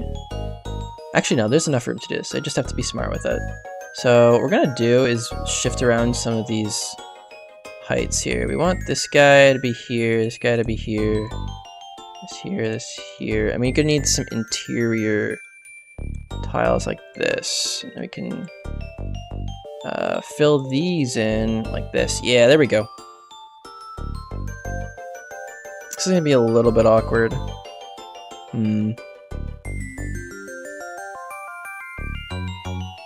Yeah, this is gonna work. This is gonna work. What am I saying? We can make this work. If there's an idea to map, you can always do it. You just have to find the patience to do it. Okay, so we need to erase this guy. Okay, and then we're gonna need to put you here, you here, you here. Yeah, we can get items from this, I think. Yeah, we can put an item here. Okay, corrupted guy. I got a question. Will there be Z moves in HG Engine?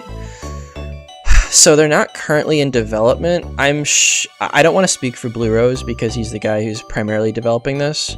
The short answer is I don't know, but the answer I would give you what to expect. I would say eventually yes. Right now, like, it's just Megas. There's no Dynamax or anything. There's no Terra. I think that stuff is gonna be later once we get more of the sprites and moves done, because we if you don't know this, Drayano's actually working on Aurora Crystal. You guys probably know this. And he's doing a lot of custom animations. And so I kind of took it upon myself to work on animations for HD Engine so that we have like the new, for all the new moves we're adding, it's like hundreds of new moves. I kind of took it upon myself to make it my job to like accumulate the animations and like get those imported in the game, because you know I really want to see it happen.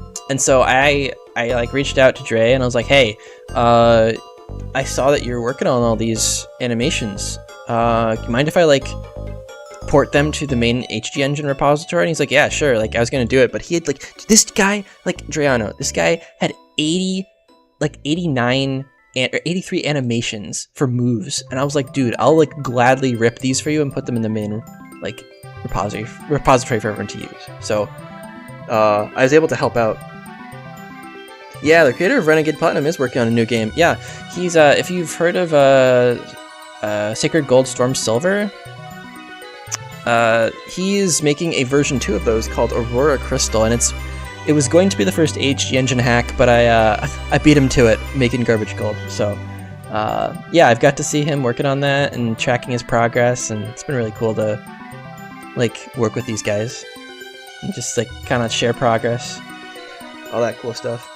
So yeah, Dre is his ROM looks like it's coming along pretty well. I don't know when it's gonna be released. I can't speak for him. All right, so let's make an island over here. Let's make a funky shaped island. How about that? Let's make it like C-shaped or something. Yeah, man. It's I think a lot of people are really excited. They've been begging him to like release the game already, you know. And I don't think it'll disappoint. I've gotten to see like he's made custom moves. He's a ton of Pokemon in there you can catch. Like it's gonna be one of those games you have a lot of freedom to like pick your team and stuff. Obviously the Dreano flair that he always has. I think he's gonna have obviously extra like scripted stuff, and I don't know the full details. I haven't like gotten to play it or anything, but I don't think he's made a hack that has missed, so we'll definitely get to see the cool stuff he's got for us soon. Yeah, last you heard is going to be released in 22. Yeah, yeah, there's well, you can actually see sneak peeks for yourself if you look at his fork of the HG Engine repository. So he has a fork where he pushes all of his changes and it's public for you to see. I've just kind of looked at it because I've had to do that for like animations and stuff, because I was actually pulling from his repository, because obviously he was like very willing to make it public to everyone, because like why not, you know, it's just extra stuff for everybody. So I mean, you can find it, it's like a HG Engine / Dreano or something on GitHub. You can find it there if you've used GitHub before. This needs to be fixed. I got some chats here. Yeah, it was gonna be released in like a lot earlier, but then HG Engine came out and he's like, oh, I'll use HG Engine. And then, as we know, that slows development down quite a bit. That's just how it goes sometimes. Alright, what do we say?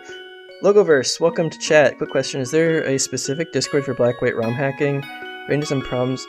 Yeah, there is. So the Kingdom of DS hacking Discord is your best bet. I would either like look that up. There's also a guy called Jason who is like the owner of that Discord server, and he is if you look his videos up on YouTube, he has like the link to the server in his videos. And yeah, it's a dedicated Discord server for Gen 4 and 5 hacking, and there's plenty of people you can ask questions to there. This music is from this place called it's this dude called PMD Gang. He makes a lot of Pokemon Mystery Dungeon stuff. Just relaxing music compilation. Basically just music from the video games. Super great stuff. All the favorites. Got like Hidden Land, all that good stuff. I usually listen to this kind of stuff when I ROM hack. It gives me inspiration. Yeah, Logoverse, for sure. Let me, if you're in my Discord server, which is linked in the description, you can find the link to the Kingdom of DS hacking in one of my channels. I forget, I think it's like Mythic Silver development. It's like pinned, or maybe it's Garbage Gold General. I don't remember. It's one of those. But if you need an exact link, you can look there. Or if you just message in the Discord server, I'm sure someone will link you it.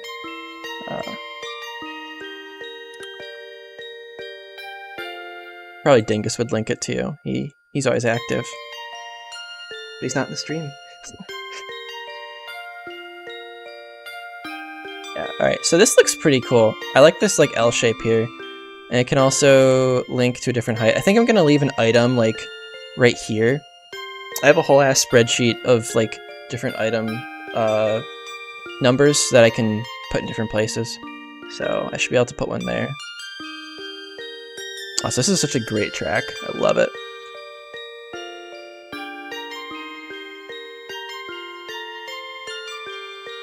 And actually, I think I'm gonna connect these. I think that'd be neat. Oh, I also need to do the map borders on this. So if you're just stopping by the stream, we're working on Sapphire Street, which is this watery area, using all Gen 3 tiles for a Gen 4 game. Oh, that is the wrong layer. Hello. There we go. Gosh, that is also still too high. Hello.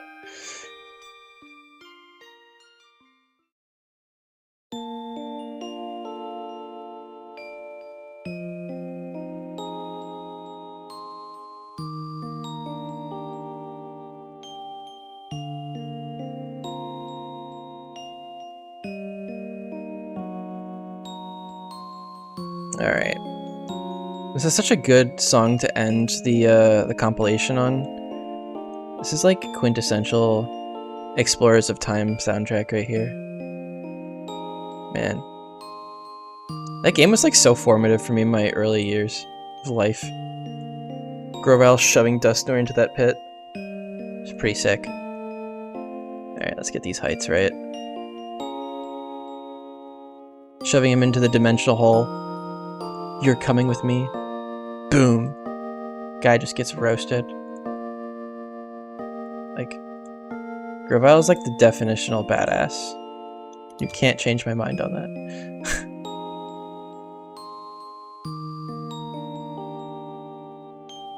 Alright. How are you able to make such a huge map like this? Patience. Patience and just like... I mean, this didn't happen overnight, obviously. Like, this took me many months. I started this project in August, actually. That's where I started the original part of the mapping. I had ideas for this pretty soon after I released Garbage Gold, which I think was in June, like mid-June. Just, honestly, you know, I have fun streaming, talking to you guys, just hanging out and doing some mapping. It's nice to hang out with the community a little bit and talk and, I don't know, just make some maps. Plus, I've done a lot of mapping. I've been doing mapping for probably like a year now, ish. So, gotten used to ins and outs of it. It's not the worst thing when you have some experience, I think. Like a lot of ROM hacking stuff just comes down to like, do you know how to do this? Like, once you know how to do it, it's not terribly bad.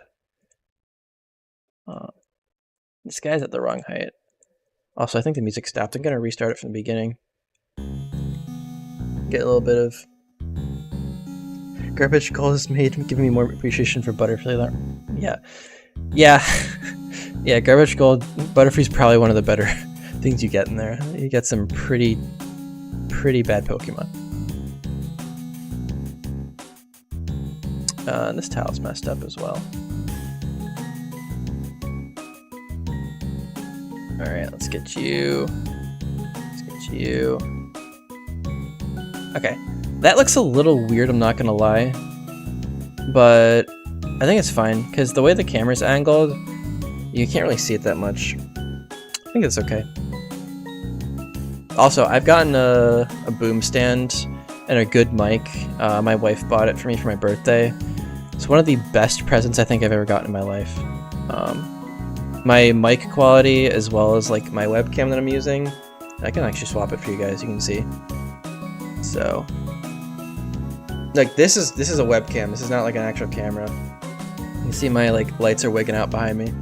But my wife got me this webcam and pull it up. boom stand. So I can actually make videos now that sound good instead of having things sound like I'm underwater. So I am very happy, thankful for that. Alright, let's grab some more of these tiles.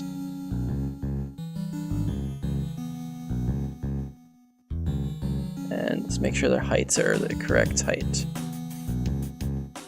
There we go. Alright, let's fix these up and make sure they look okay.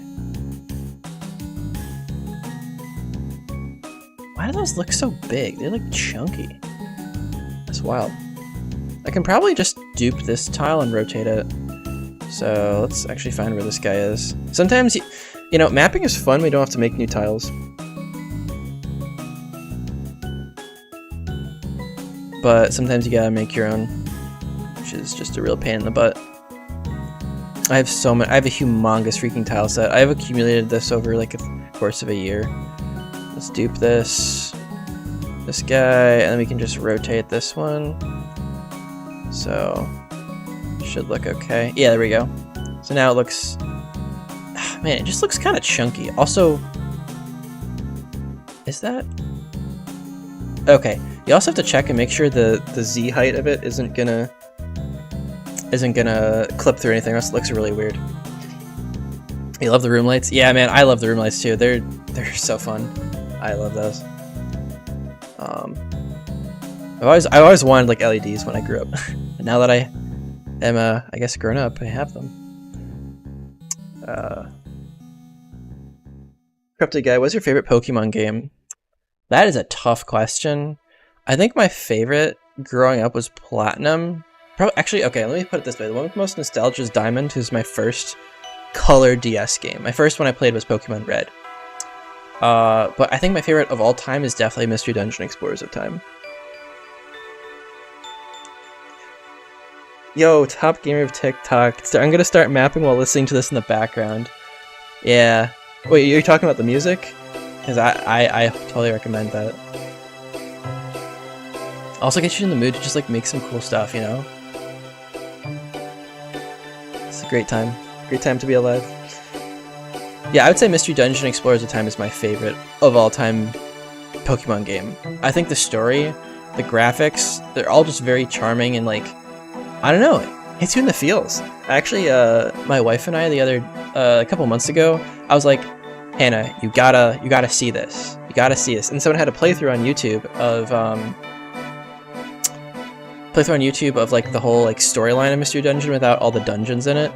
And I was like, we're watching this together. And it was like a couple hours, it's like 6 hours or something. So we watched like a couple like episodes here and there of it. It's really cool. Got to share a little bit of my childhood.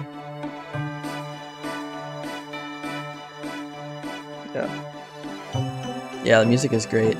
I also have another one that I listen to that's just the dungeon music. I can see if I can pull that up.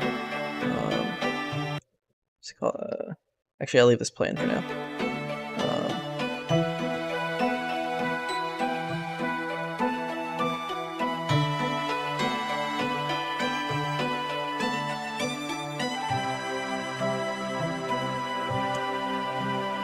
Yeah, all dungeon themes. This is the one I really like. This is a little quiet. I'm gonna turn this up. So I like to start this around like this one. This is let me know if this music's too loud, guys. This actually feels a little bit. There we go. I think that's probably good. First Pokemon game I played was my older sibling Sapphire, but my first game was the Heart Gold. Nice. Yeah, my first game was Red and Blue, and then when I bought Silver, it was like $7 or something, which was a shit ton of money when I was like, 8 years old or whatever. And like, that was like my favorite game. Then Soul Silver came out, and I was like, bro, this is sick. My favorite Pokemon? Oh, it's a toss-up between Frostlass or Scizor. Maybe Suicune. I have a really fun story about Suicune, actually. So, back in 2011, there was this event Suicune, and it knew Sheer Cold. and I brought it to a tournament. This is the only Pokemon tournament like I ever did. It was like an online event, and I didn't know that the tournament you could bring like Ubers and Legendaries too. And so I had like a team of like OU, kind of like Cloyster and like all these other Pokemon, like Skill and Cloyster, but these people bring like freaking Arceus and like Kyurem White, and I'm like, dude, what? So I was getting my ass kicked, right? And so I was against an electric Arceus, all right? And this is before I was like really into like IV and EV training, so like my IVs weren't optimized or anything, obviously because it's an event Pokemon, and like I had like EVs on my Suicune. I think it was like HP or whatever. And this Arceus Electric Judgments my Suicune. It lives on 1 health, and I hit him with the Sheer Cold and win the battle. It was like the last, the last turn of the battle, and I like screamed when it happened. I was like probably what, like 13 or 12 or 13 at the time. I was like freaking out. So my shiny Suicune with Sheer Cold is one of my favorites. That's my my favorite. All right, let's get some larger islands over here. So let's make some fun designs. Let's make like a plus cross shaped kind of island here. So let's make this one kind of bigger. How about that?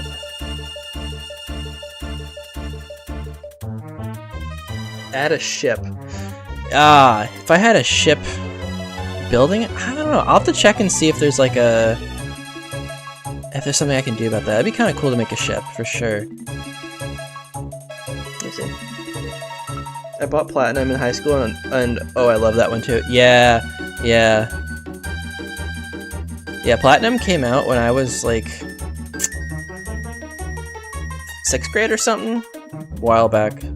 I'm 25 now, but yeah, those were like some of my favorites. This is also just not symmetric. This is disgusting. Wait, no, actually this 1, 2, 3, 4, 5, 6, 7, 8. 2, 3, 4, 5, 6, 7, 8. Okay. That looks weird. 1, 2. I think it needs to be one more down. Yeah. Yeah, I've been playing Pokemon since I was like 6 years old. How often do I do live streams? I try to do them. Okay, so I do live streams every Friday, and it's just me gaming with my friends, playing like Minecraft and stuff. But with development live streams, I try to do once a week. But I'm in grad school, so I'm writing my like PhD thesis. So I don't have enough time sometimes to like do that. So I aim. The goal is once a week. I do time lapses of the mapping that I do on my own. You can find a couple of them on my channel. For Lake of Rage, turning into Avalanche Pass, as well as making Volo's Rift. But yeah, I've been trying to do them more often since I didn't realize people like actually wanted to watch them. I was like really surprised. I think the last one got like 120 views, like not concurrent or anything, but like 120 people stopped in. I was like, wow, I didn't realize people really wanted to watch all that.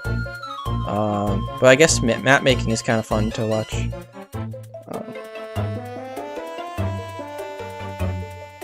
Yeah, grad school plus Mythic Silver. Man, yeah, it's time consuming. I don't know. I'm just like one of those people who likes to be busy, you know? I feel weird when I'm not busy. And it makes me like kind of like not anxious, but like I get like, how do you say it?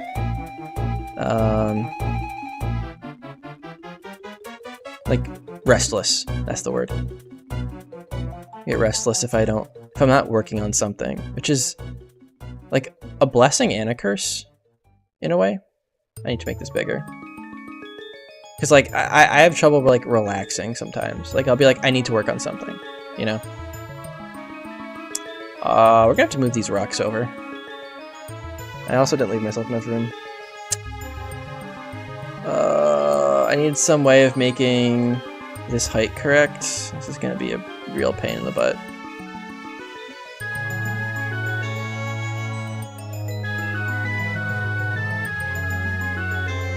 Is this Tree Shroud Forest? I think this is Tree Shroud Forest. Yeah, this is Tree Shroud Forest.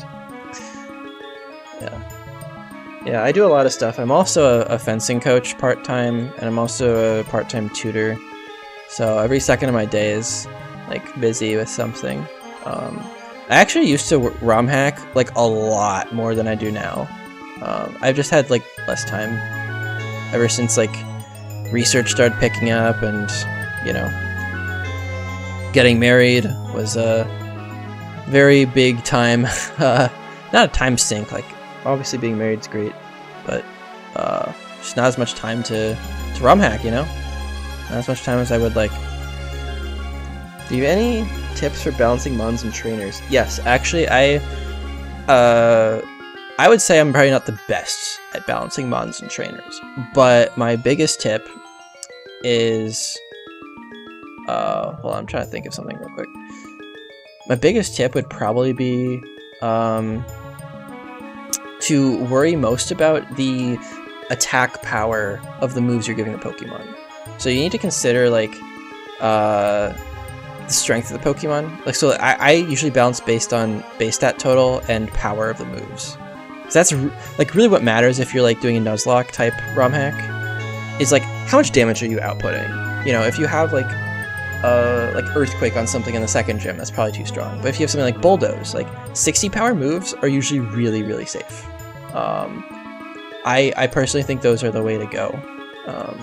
So like scale the move power and the number of Pokemon with like how far you are in the game, basically. I think if you consider those two things, then you'd probably be in good shape. That's probably a longer answer than you wanted. Yo, Kenzie, what's up? I was wondering if you were going to stop by the stream. I missed you, man. We are working on Sapphire Street right now.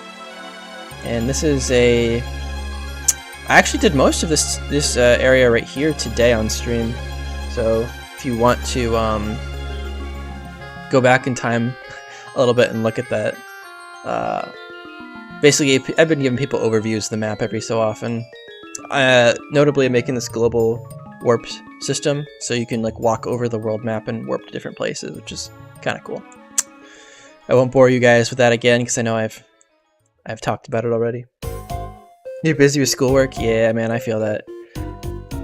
Is it the end of your semester? Because I know my university is like doing finals right now. I'm actually giving my final to my students tomorrow night. It's not going to be a hard final. They should all do fine. And also Kenzie, since I last talked to you, I actually got the water and lava animations to work. So all this water you're seeing, fully animated. Pretty hyped about that. And thank you for showing me the tutorials for that. For any of you guys who don't know, Kenzie in chat is a real G. He is the hero. Taught me a lot of stuff so far. How to do animations, vertex colors. Could not have done it without him.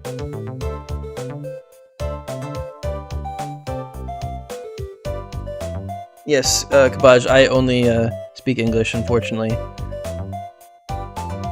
English. I'm very sorry I do not speak other languages. I am very much monolinguistic, which is a limitation in itself for sure. Oh yeah, dude, the trees, man, those trees animating was like, I was like, what is happening? Fortunately, I knew what it was because I'd like seen it happen to other people before. Otherwise, I was gonna be like, if I didn't know what that was, I may have just cried. Yeah, it was a lot. I think I don't remember who commented on it, but someone said like the flower's like a conveyor belt. That was like, that comment made me laugh. I don't know if that was you. My university, I only had my first exam a few days ago. Yeah. Exams just started last week for my university. So people are getting those done. One of the crazy things happening at my university is that first of all, they had Saturday exams, which is just criminal.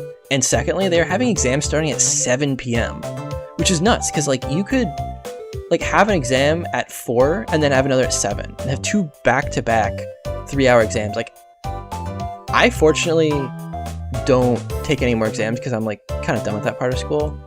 I'm just doing research now, so like I don't have to do that. But some people are like, yeah, I have a 7 p.m. exam, 7 to 10. It's like dude, how are you even awake? Like, you could go immediately home and go to sleep after that. It's crazy. Yeah, 7 p.m. Like what? Like, why? Like, why would you do that? Why would you do that to your students? That's like criminal. All right. So while I was blabbing, we got a little bit more islands done. These ones are a little packed together. I don't know how I feel about that. We got Brine Cave, I think. Is this Brine Cave? This is Lower Brine Cave. That's right. Yeah, Top Gamer TikTok. I'm gonna be making more tutorials on Heart Golds for sure. What do you want to see? Because like, I'm trying to gauge like what people want, tutorial-wise. Because like, there's a lot of stuff I can show you, but I don't know what people need. So if you have ideas, let me know. I'd be happy to cover stuff. Oh, your year isn't divided into semesters. Got one exam every 1 or 2 months. That's what I said. Oh, okay. That's cool. That's sort of like our midterms. Interesting you don't do semesters, though. That's interesting. Oh, hold up. Oh, I think I messed that up. No, I can fix that. I can fix that.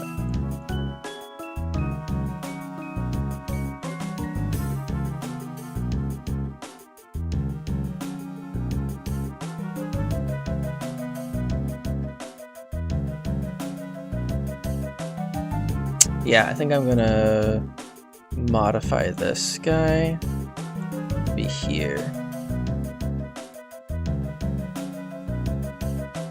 I'm also a very big fan of having asymmetric, more natural looking maps.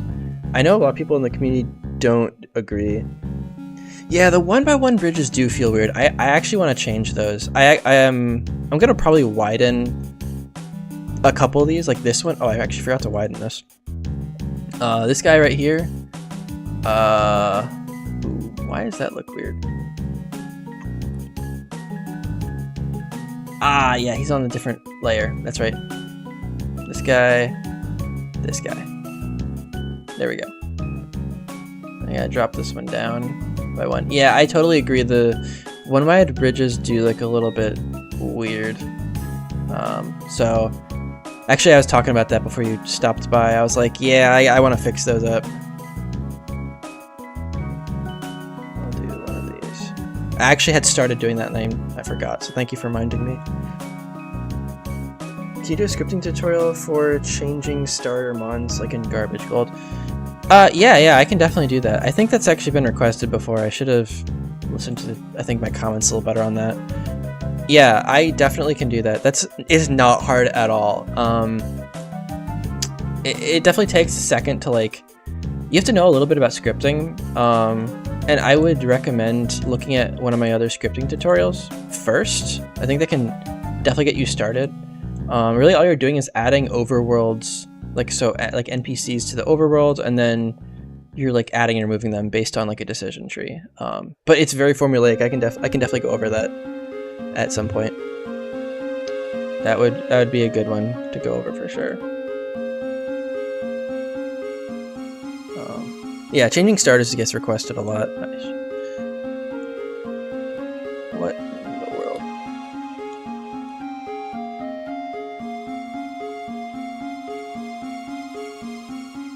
Okay. This one. Yeah, we want to edit this layer.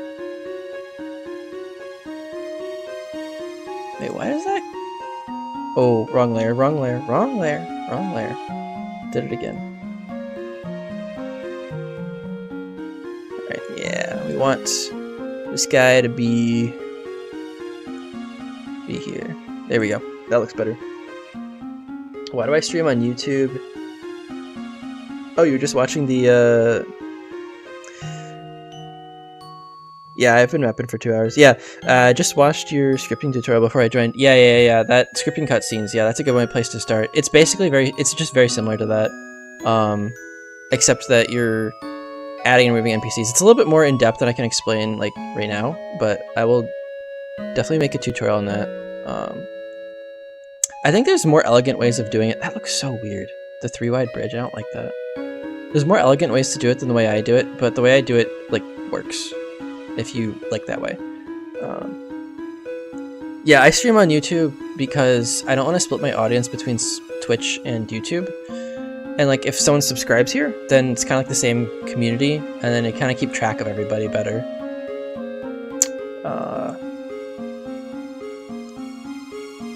I don't know, I kind of like not to separate my audience. I know people prefer Twitch more, but I think recently a lot of like the streamers that I've been watching for other games have like been moving over to YouTube, which is kind of weird. I wasn't expecting that. But yeah, they've been doing that, and I've been like, oh well, if bigger streamers are doing it, maybe it's not the worst idea. Maybe not the worst idea.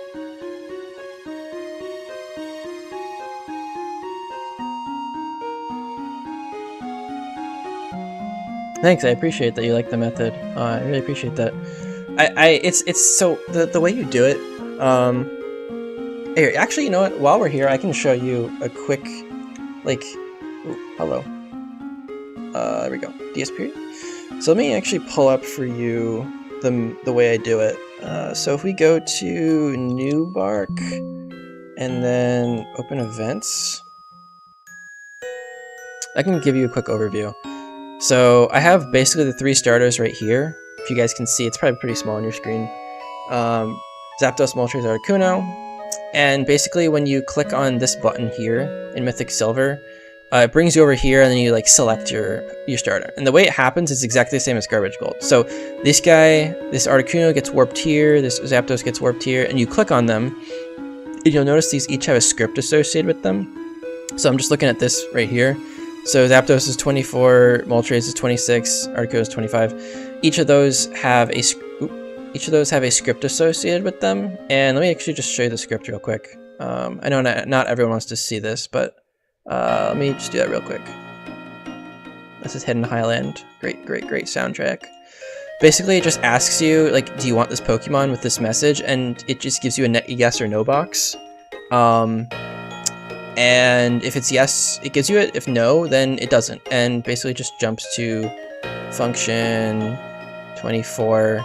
And it basically, if you say yes, it removes everything from the screen. It gives you the Pokemon, and then plays like this, like the sound like you obtained this thing, and then it says like, here's your Pokemon, and then it like sets a bunch of variables that I use for later on. It's pretty simple, as long as you remove them off.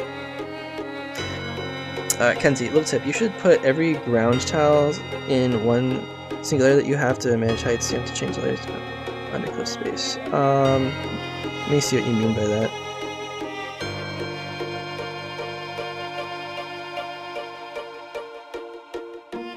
Yeah, Kenzie, I definitely know there's a better way to do this, but I don't really know what you mean by that. If you have like a video link or something, that'd be pretty good. I would like to see that.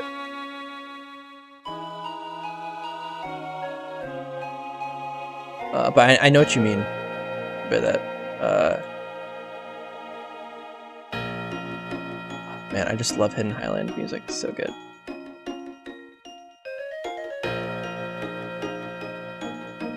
Is this the right height?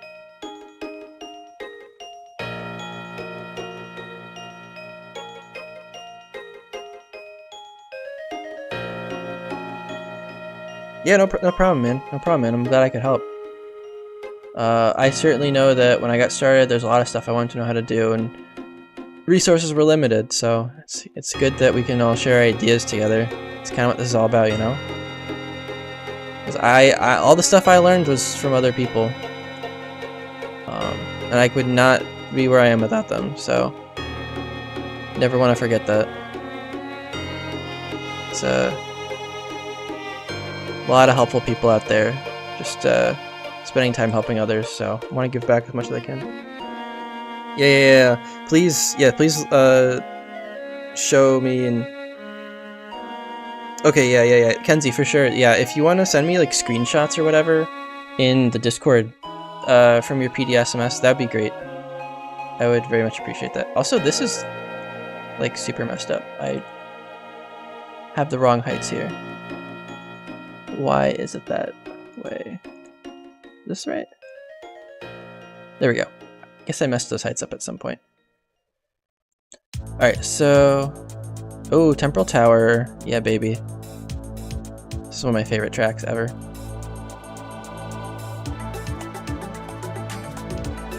Also, this track that you're listening to right now in the background, I'm going to try to get that in this game as like part of like the final boss area, like the E4 or whatever I'm doing. I think it'd be super hype. I also don't think these tiles will look the worst in game. I think they look weird in PDSMS because they're like, they look weird because everything else is kind of refined, and this is like a weird one-dimensional looking bridge. I think it'll look okay in game though. I'm not sure. I want to say it will look okay. All right.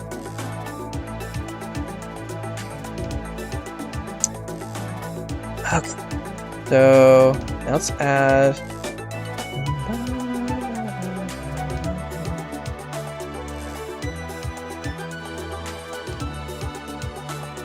The soundtrack just goes so hard, it's so unnecessary. I freaking love it.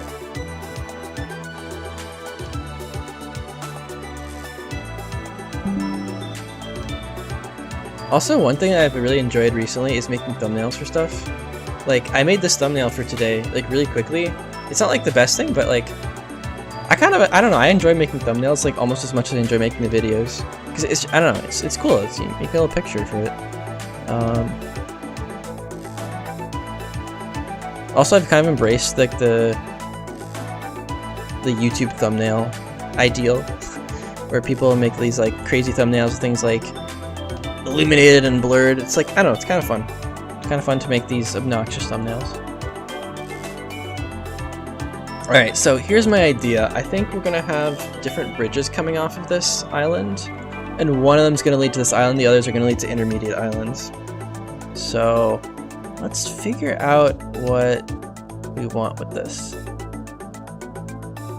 Also, I do need to redoing Cyanwood City is gonna be weird. And also the question is, do I want to keep Waterfall Cave or not? I think I'm gonna redo that entirely. Thank you, Creative Cloud. Thank you so much for updating. That was very helpful of you. Okay, let's just put some bridges down and see where this goes. Often when I do this mapping, I have a general plan. Okay, you ping me in Discord?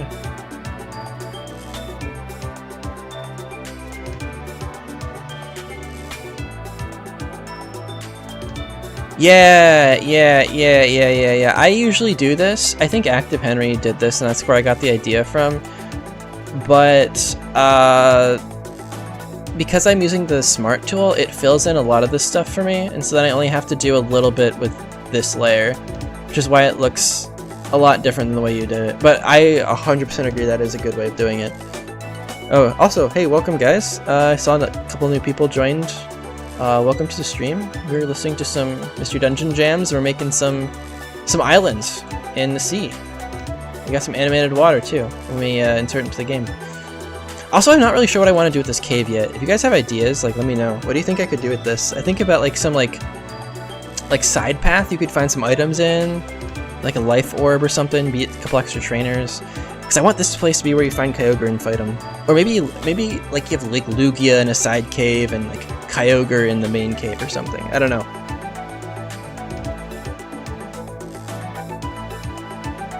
Oh, use Smart Tool last. I see. Okay. That's interesting. That's interesting. So both of those methods work pretty well, but yeah, that's really cool.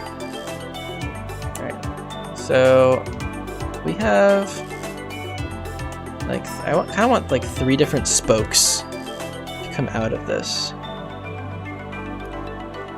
Something like that.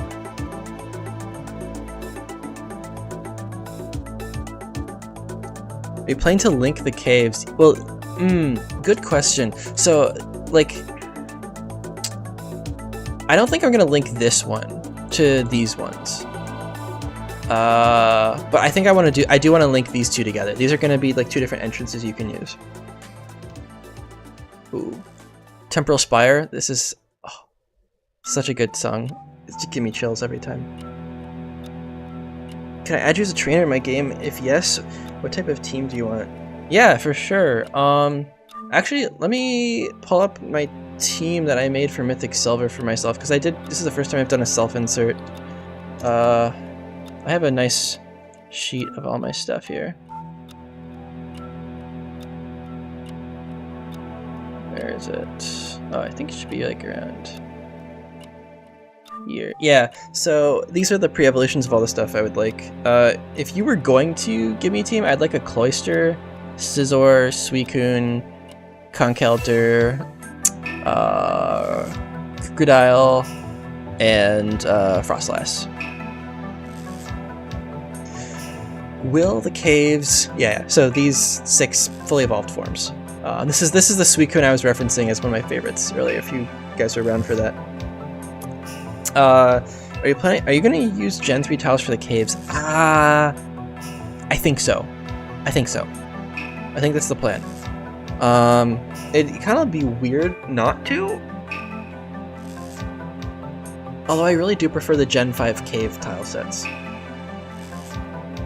Yeah, thanks Top Gamer TikTok. Thanks, I appreciate that. It's nice to have a little insert there. I'll definitely want to try out your game when you finish it. Unfortunately, I don't have a lot of time to like playtest other people's games because I'm working on my own. But when you're done, I'd like to see it. That'd be really cool. Yeah, Kenzie, if you have ideas for Inside of the Caves, I'd love to hear it, because Inside of Caves have always been like weird for me. Like I love doing overworld stuff, but Inside is like, I don't know. I always felt it was kind of weird.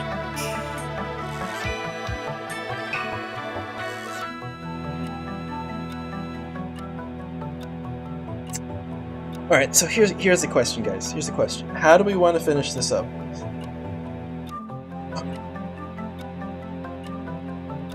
I think I want to make the middle path the one that goes to these caves. It makes the most sense.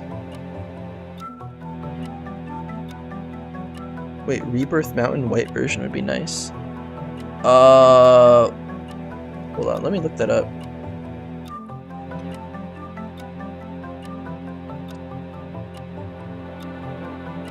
You mean Reversal Mountain?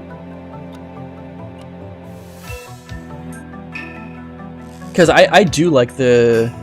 I absolutely love these. Let me see if I can zoom in a little bit. I freaking love these tiles. Like, I would absolutely love to use Reversal Mountains for those caves. I think they look phenomenal. Like, they're just... Oh man, Gen 5 just did such a good job with like the pixel art. Yes, exactly. Yeah. Oh, like this water? Are there tiles for that? I don't think I've seen that. Oh, that's how this lava is supposed to look. Okay.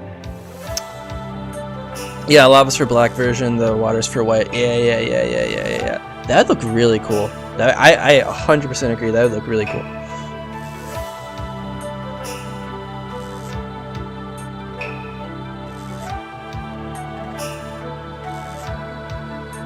Okay, let's actually make a couple areas here.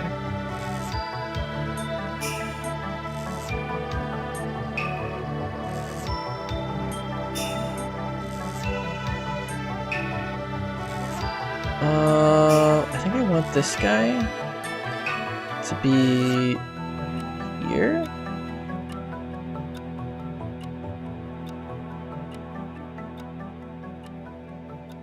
And then I want this one, I think, to be pulled... Oh, wrong layer. I think I want this one to be here. I'm also trying to make things a little bit more square. I've actually never ripped tiles before. I've only used other people's custom tiles, which is kind of a noob thing to say, considering how long I've been doing this. But I have not actually ripped tiles before. I'm not really... I think you have to use... This is like a Blender plugin that Hisla made or something. I don't know if I'm correct in saying that. I think the PokeWeb developer actually dropped a tutorial in my server about it, and I never watched it because I wasn't working on Gen 5 at the time. Okay, we got these. Let's whoa, whoa, whoa, chill, chill, chill, chill, chill. I put this on the wrong layer again.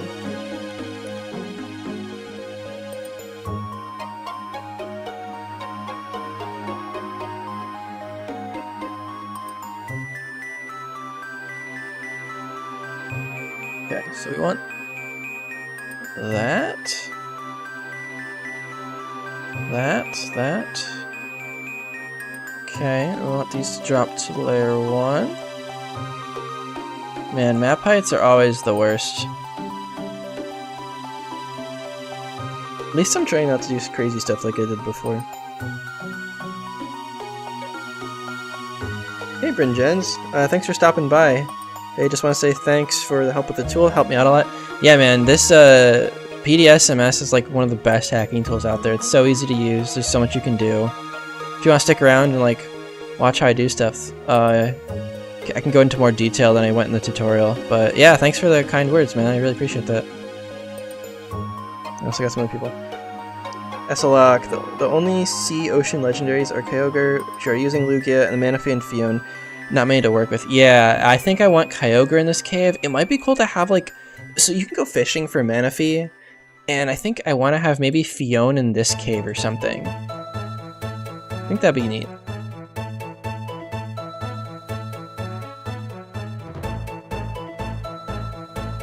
They usually just blenders without any plugin. Oh, I didn't know Shy had a tutorial for that. Okay, cool.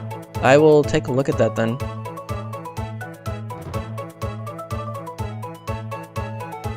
That is very cool. Oh, I think I want to do this differently. Let's do this, because I want there to be a step down here. Yeah, I think I want it to be like that. And then maybe we can connect some of these as well. We can make these paths maybe a little bit bigger, which means I need to expand this a little bit. Let's do that. Let's expand this real quick.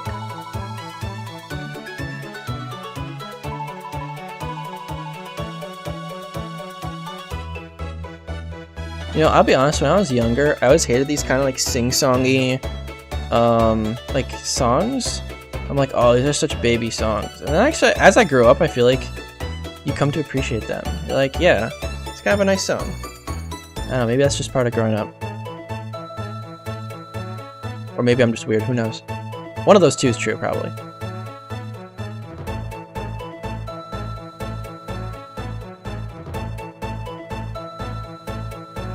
Alright, so we got our 3 islands now. Let's also try to connect them. Let's use some more of these. Yeah, let's make these bridges either 2 or 3 wide. I think that would look a lot nicer. So we'll have to make this island slightly bigger. As you can tell, mapping is not a precise art. It's very iterative.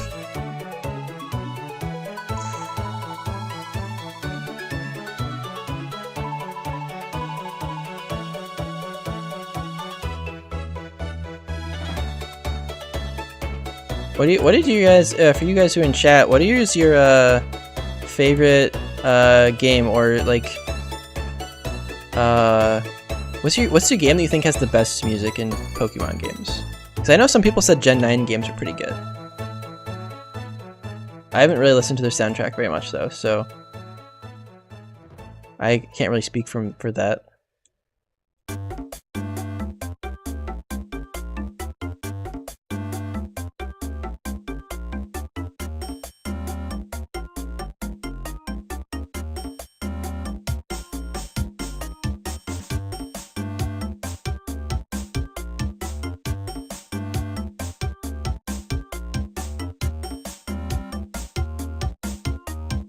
Split between Gen 4 and Gen 5. Yeah, both of those are pretty fire.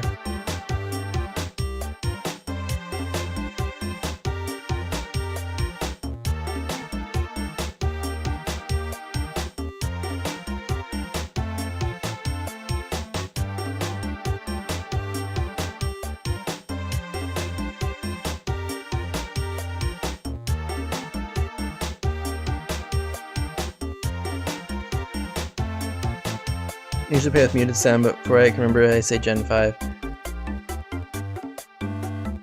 Honestly, I'd have to. If I had to say like a mainline game, probably Platinum. I think Platinum soundtrack was one of the best out there.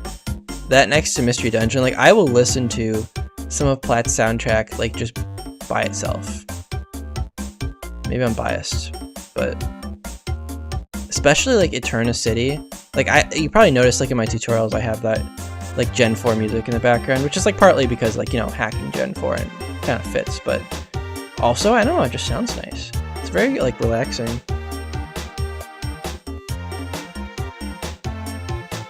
Very relaxing stuff. Alright, let's get another one of these bridges, and then we'll start connecting them, and I think we'll maybe wrap it up for today. Or I might do some more details, I'm not sure yet. What time is it? It's 5:42. Yeah, I might wrap it up in a little bit. Maybe. We'll see how far we can get. We'll see what we can do. Oh, you had an idea for the 1x1 bridge? Explain it with paint? Yeah, please send me an idea for that. I was not really sure what I should do about that.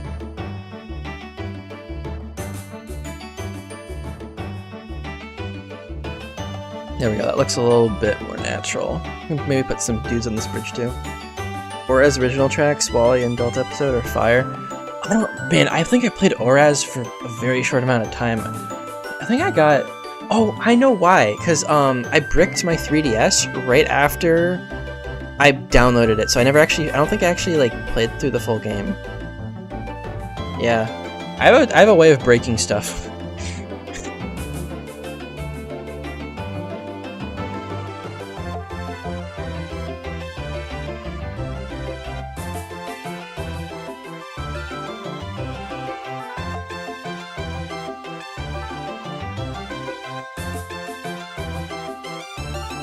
Oh, you know what I could do here? This is gonna be really suspicious. Hold up, guys. I don't often say this, but we're about to cook something up right here. We're about to actually cook something. I don't know if this is a good idea, but I'm gonna try it. So I'm gonna try to retexture the staircase tile with the bridge tile and see if I can like angle it. So let's see if I can do that. I'm not sure. This might not work. Alright, where are we here? Alright, let's duplicate this tile, and let's move this down here. Let's dupe it 2 more times. I want one of each. Okay. So we want to replace this texture, the stair EM, with this bridge EP underscore L underscore E. Okay, let's replace this texture and see what we can do. Okay. This might actually work. I might actually be able to get a diagonal. Save your map, please. Yeah, you're very right, Kenzie. As soon as I finish this, I'm gonna do that. I do not want to break my map again. I'd lose so much progress. Yeah. If you guys aren't aware, I like lost like 3 or 4 hours of work once because I messed up something. And Kenzie actually figured out why. Apparently if you make a new tile then Control Z, it really screws up your map. Like, all your tiles get shifted. Bridge PME.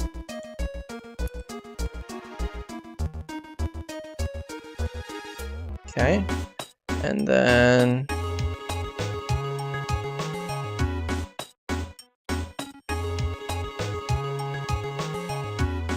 Okay, let's zoom out, make sure the map's okay still. Okay, nothing got messed up. Okay, before we do anything else, save map.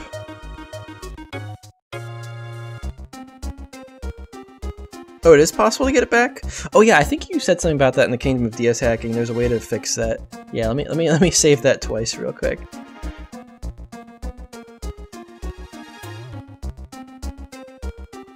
Alright, cool. So I think, if I am not mistaken, we can maybe add some of these tiles in here and angulate this up. That'd be cool. Alright. Because I want this guy to be a little bit higher. So like, what if we raise this thing by 2? Let's try that out. So let's get rid of these 2 right here. And boom, boom. Boom, boom, boom, boom. Okay, so if you take a look at this, they're angled. Now if we raise the height by 1, this might look really weird, but I still want to try it. Let's make this 4, make this 5. I sent it in Discord. Yeah, I was actually looking at Poke Editor, Top Gamer TikTok. I was looking at Poke Editor V3 actually this morning, seeing what features it was doing. It actually doesn't look bad. Looks a little weird, but whatever.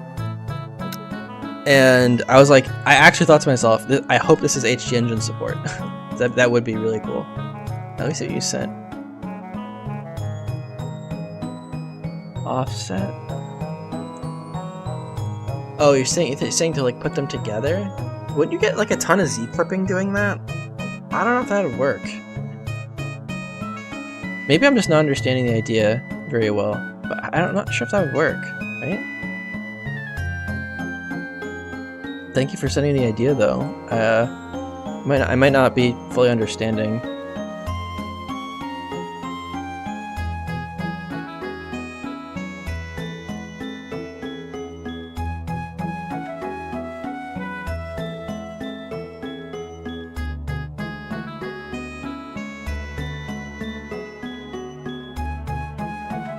You offset the tiles by the same amount? What do you mean by like offset? I thought you could only like, you have to do that in Blender, right? Because I don't think you can move them decimal amounts in PDSMS, right? So let me see if I can find them. Dog, where are they? Here we go. So, for instance, if I had this guy and this guy, you tell me, like, if I move it, I can only move it, like, integer amounts, right?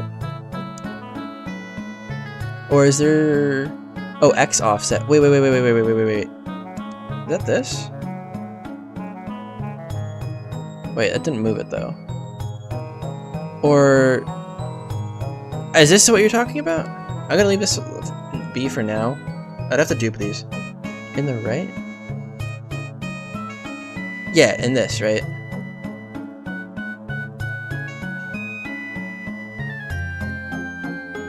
Yeah, that could work. That could work. Okay. Yeah, you say yes, that's what you're talking about. Yeah, I could definitely look at that. I might do that off stream though.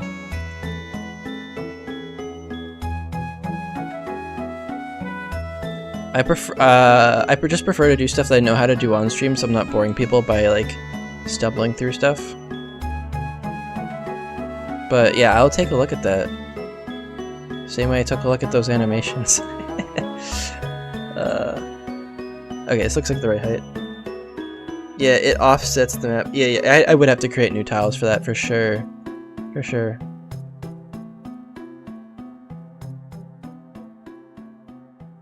Alright, so... I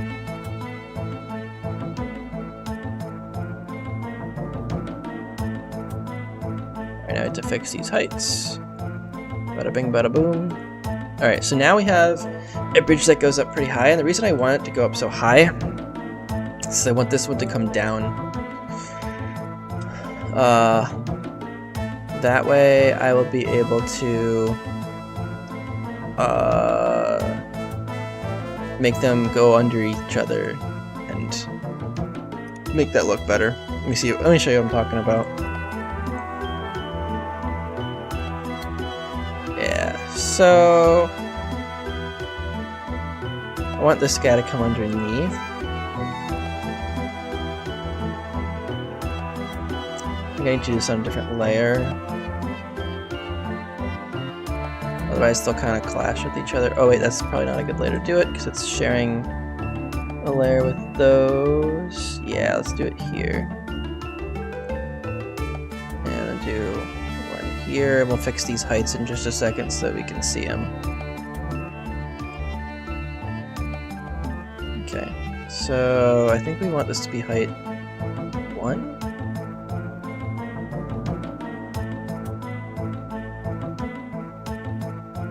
Okay. Height 2, actually. Height 2. There we go. Alright, that looks good. Doesn't look bad at all. I wish I could, like, have, like, supports for this. Like, some stilts or something that makes this bridge not just float in midair. It's kind of weird looking, but whatever.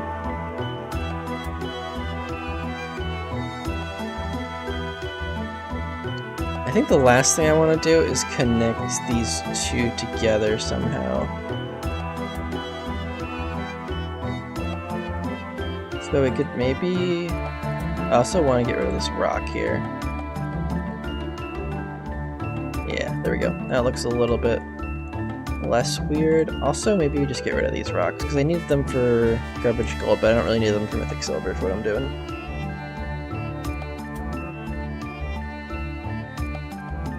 Can you do a tutorial of taking the Soul Silver title screen to Heart Gold? Yeah, I probably could. I could definitely do that. It basically just uses Tink. You just export it from Soul Silver and find the file location in Heart Gold. Just replace the PNG. Yeah, you can do everything with PNGs, basically. Got a tile that kind of does this support thing, but it's Gen 5 style. Oh yeah, that might be not great. It's Gen 5 style. Yeah.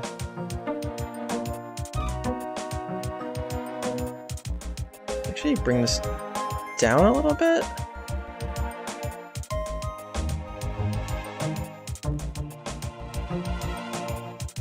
This.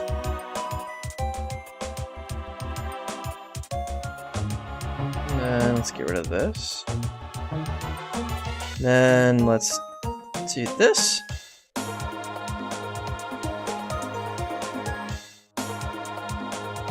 Wait, did I do that right?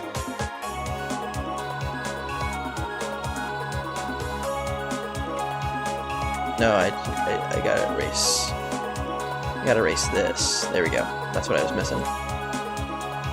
There we go. There we go.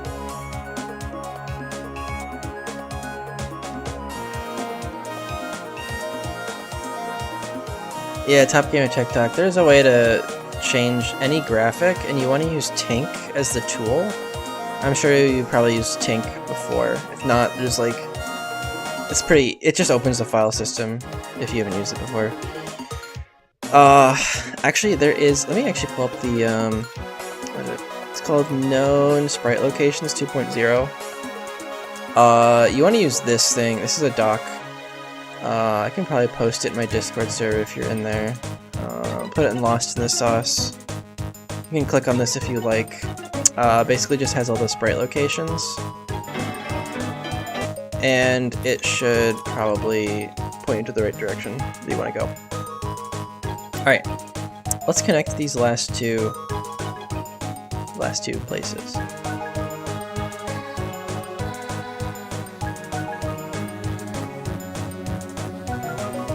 Such a good song.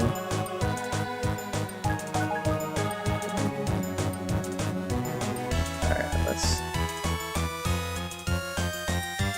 do this. Do this.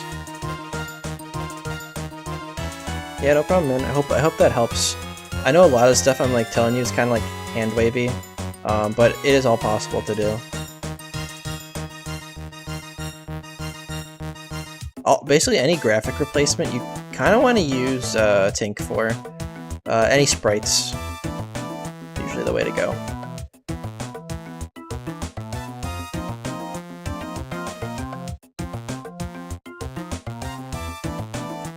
Alright, let's 1, 2, 3, 4. 2, 3, 4. 1, 2, 3, 4. Okay, let me see where this starts here. Okay, so like here. 1, 2, 3, 4. Alright, so now we got this guy going up. And I gotta fix this also. There we go. I kinda wanna have this like kinda steep area. It'd be kinda cool to run up it. I don't know. Give people something to climb on. I think gamers are often like dogs. They just like climbing on stuff. I include myself in that. Okay, let's save real quick. Also, make sure nothing's messed up. Alright, everything's good.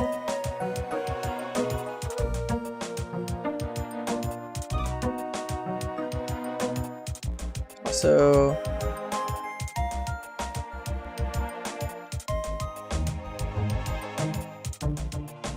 oops. Wants this to be height 1 here. There we go. Okay, now the water's matched up. Alright, now let's save and duplicate some tiles. Alright.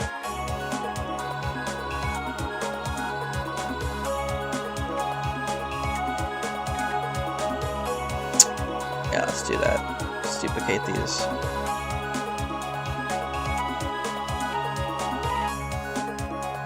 At some point I kind of want to make my own video game that's not ROM hacking. My wife and I have ideas for it in just the early stages. We want kind of like a non-linear RPG game, similar to Undertale in vibes, but like very different story-wise.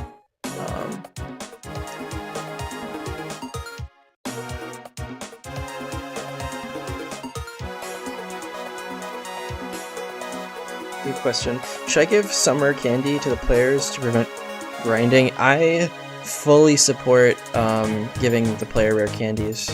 I think it's almost necessary in this day and age. So I don't think anyone really wants to grind, like, period. So, my answer, yeah. I usually do that for my hacks. I think people like it. And you know that if they don't want them, they can throw them out, you know? They don't have to use it. At the end of the day, like, if you're playing a ROM hack, you're there for a good time, right? Like, it's not competitive, you're not, like, esports or anything like that, so I think you can pretty validly say, like, you know, if they want to cheat, use rare candies or whatever, like, that's, honestly, if that's how they enjoy the game, like, sure. Instead of having grinding, you could also have, like, hard level caps, which you can do with HD Engine. I think I have a tutorial about that. You can really control how overleveled the player can get, and that's something that you can use for balancing. That's actually what I'm doing in Mythic Silver, so it's an option if you want it. I need to back this up by 1. Okay, where is the tile I just made? There we go. So this guy, 1, 2, 3, 4. Why does that look so weird? Hello. Excuse me, sir?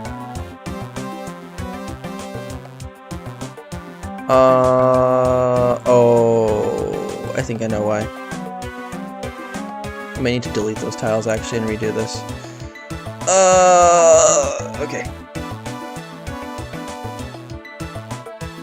Yeah, but like Kenzie said, it depends on the game.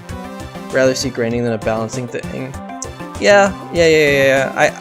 I think the community's pretty split on that, to be honest with you.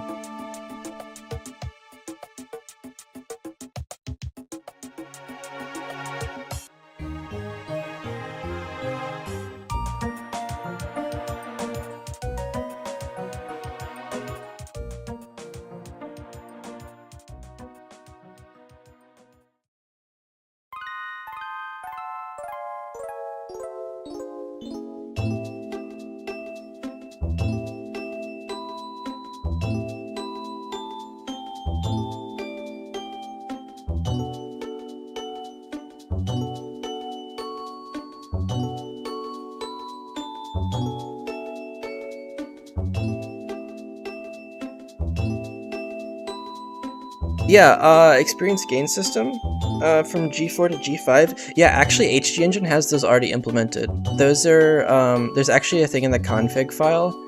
Let me see if I can find that for you right now. If you go on HG Engine, I believe it's armeps include config. It might be in here. No, not this one. There's two configs that you use, so it's not this one. It's HG Engine include config, and you can actually also implement capture experience. I don't like that though. Where is it? Yeah, right here. So you can change the formula. So you can change Gen 5, 7, 6, 8, whatever. I think 6 is the default formula, it says. So you can change all that here. But I don't think you can like switch it in game or anything. I think it has to be set for like the whole game. But yeah, you can switch that. One day I hope to make my own original game. Yeah, that'd be so cool. That'd be so cool. I also hope to do that. Alrighty, so this guy needs to be moved here. This guy needs to be moved there. Okay, so now let's try repeating that process. There we go, that looks a little bit better. Okay, so 1, 2, 3, 4. 1, 2, 3, 4, and 1, 2, 3, 4. Okay, now we just change the heights, and I think we'll be good to go.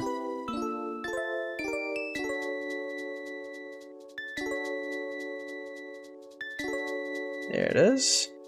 Great, so now these two things are going to meet up in the middle. The previous tiles, Kenzie, were fusing because they were originally angled at a different direction, and I rotated them. So they had some property, they were doing some weird shit. They were like stretching along like the vertical axis. Yeah, WSL and Visual Studio, my friend for HG Engine. Yeah, you said it. Absolutely.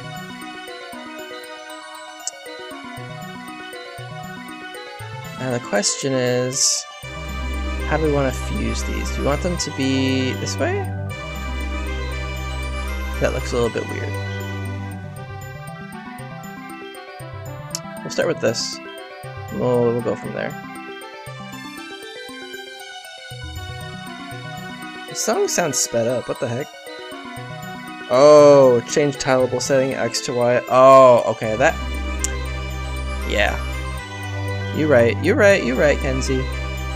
I'm still learning about these material settings. Okay, this actually doesn't even look that bad. It looks weird from the top down. It's not so bad here.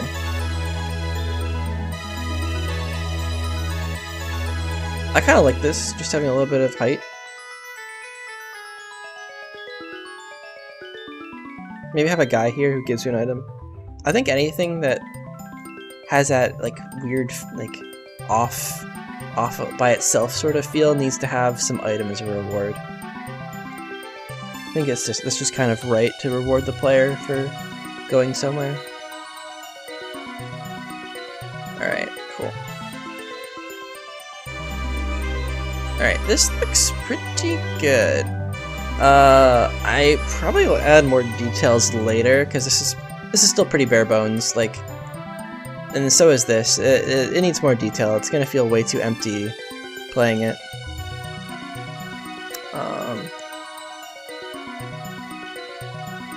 So we will do more details later. Send OBJ the wood colors to support bridges if you want to try it. Sure.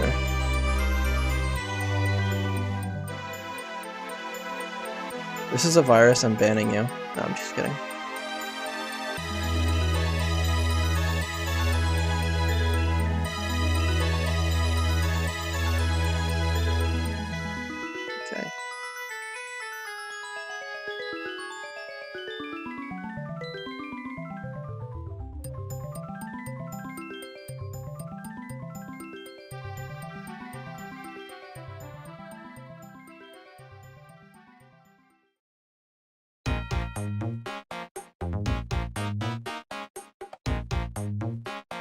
Ooh!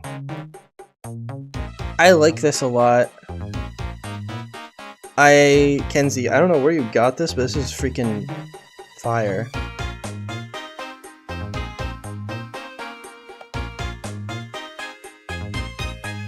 I think this should be the right height.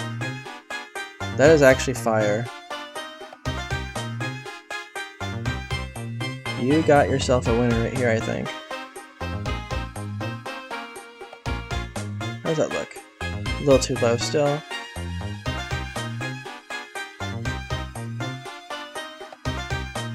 That's gonna be floating. Shit.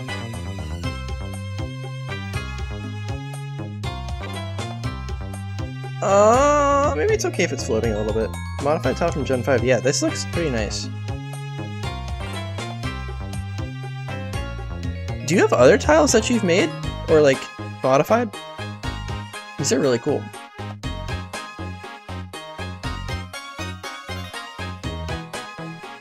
That's perfect, actually.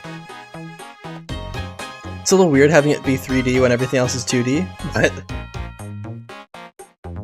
Try to adjust it the height of the map. Yeah, I mean, I can adjust it there too, but it's going to be the same effect. No, I really like this, the way this looks here. I think this is perfect. Yeah.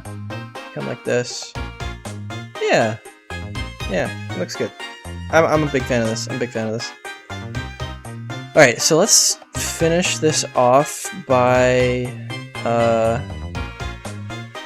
copy, paste heights, and I gotta go fix these.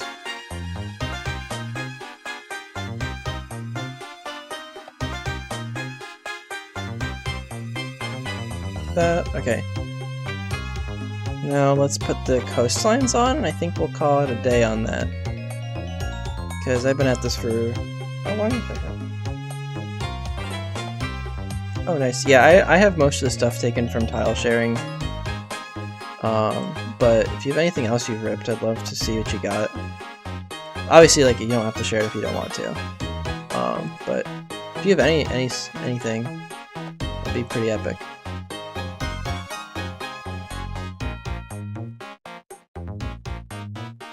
Anything that has, like, height to it is very especially welcome, because you know how I like to have height in my maps.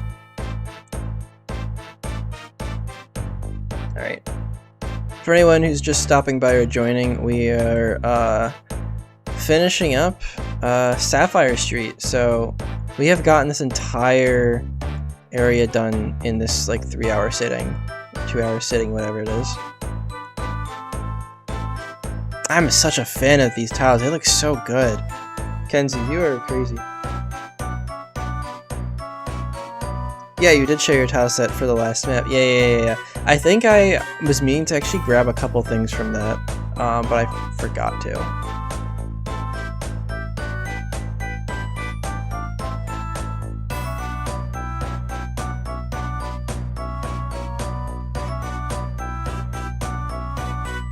Alright, so we're just gonna do a couple more coastlines, and then we're gonna fill in some other tiles.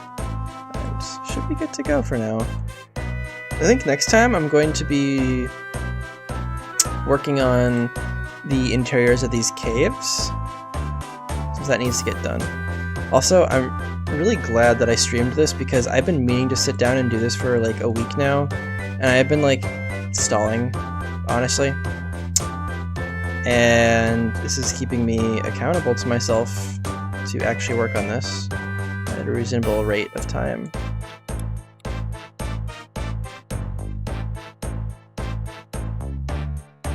This is probably the most boring part of it, is doing these coastlines, but I kind of enjoy doing it nonetheless.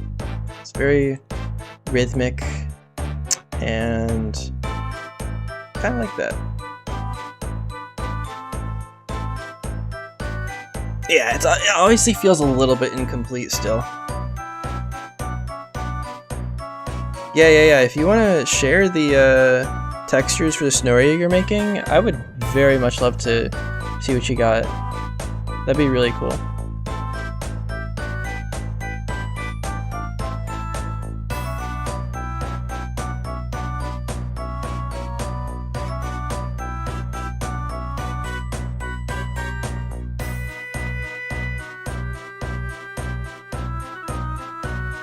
need to drop these down like, I think 4 tiles?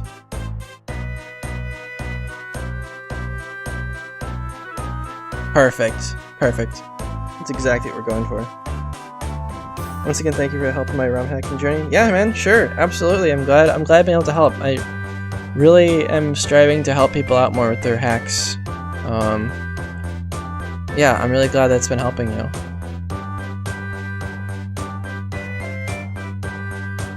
Let me definitely drop a message in the Discord server just reminding me like the stuff you wanted me to do tutorials on, because I'm gonna forget. I have so much to think about. So like definitely like remind me, pester me, because I'm trying to stick to a better upload schedule for these things, and now that I know there's people who want to see it, it's better for me to yeah, it'll feel less empty when you decorate the ocean. Yeah, for sure. I think these guys need to be further apart. It's kind of weird. Yeah, these guys need to be a little bit further apart. Kenzie, these tiles are freaking crazy good. Like these are exactly what I needed. Still feels a little bit weird. I think I'm gonna maybe put them over here too.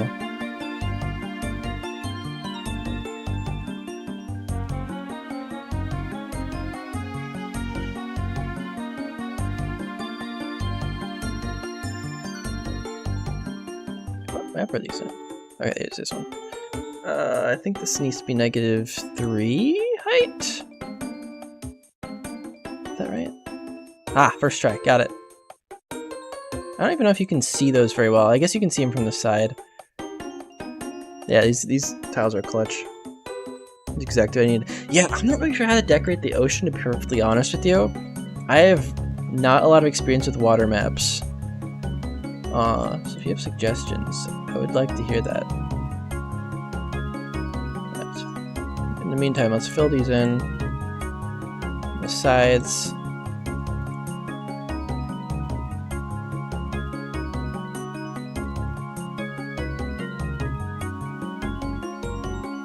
This video, this live stream is probably, hopefully, going to be turned into a time lapse for people who missed it. I need to figure out how to download live streams off of my own YouTube channel, though, that aren't like 1 billion gigabytes. I'll have the space to do it. This is a relatively new computer, and I have like 800 gigabytes on my hard drive available, so I shouldn't have to worry too much about that. Also, this feels a little bit empty. I don't know what to do with it. But yeah, I think we're done for now. This is great. So just when I remade Verdi Lake, it felt a little empty. Let me show you what I made. Yeah. Definitely show me what you made. I definitely want to see that.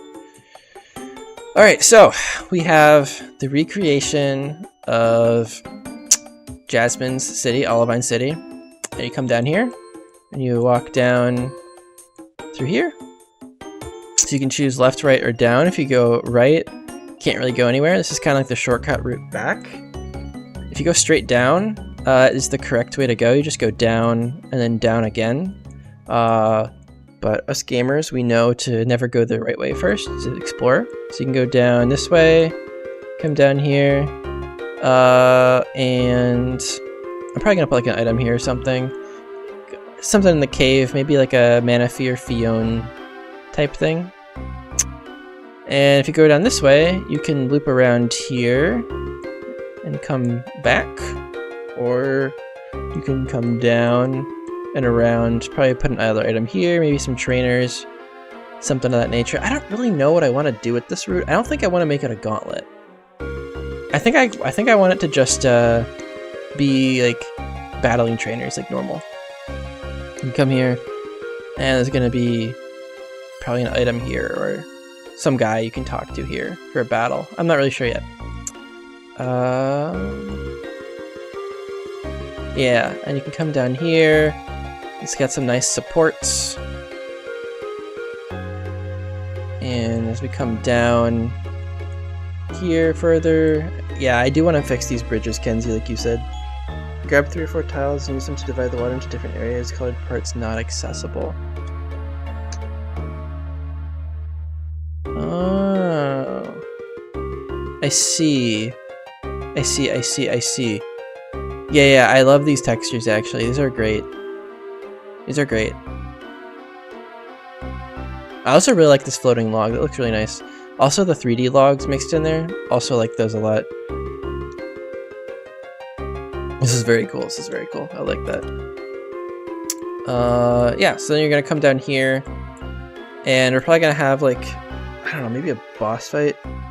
Yeah, actually none of this water is going to be accessible, because I don't think I'm gonna make surf like available as an HM.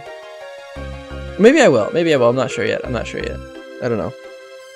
Hey Nessek, welcome back. We are just reviewing everything we've done. We're actually about to wrap up today. This is very cool stuff.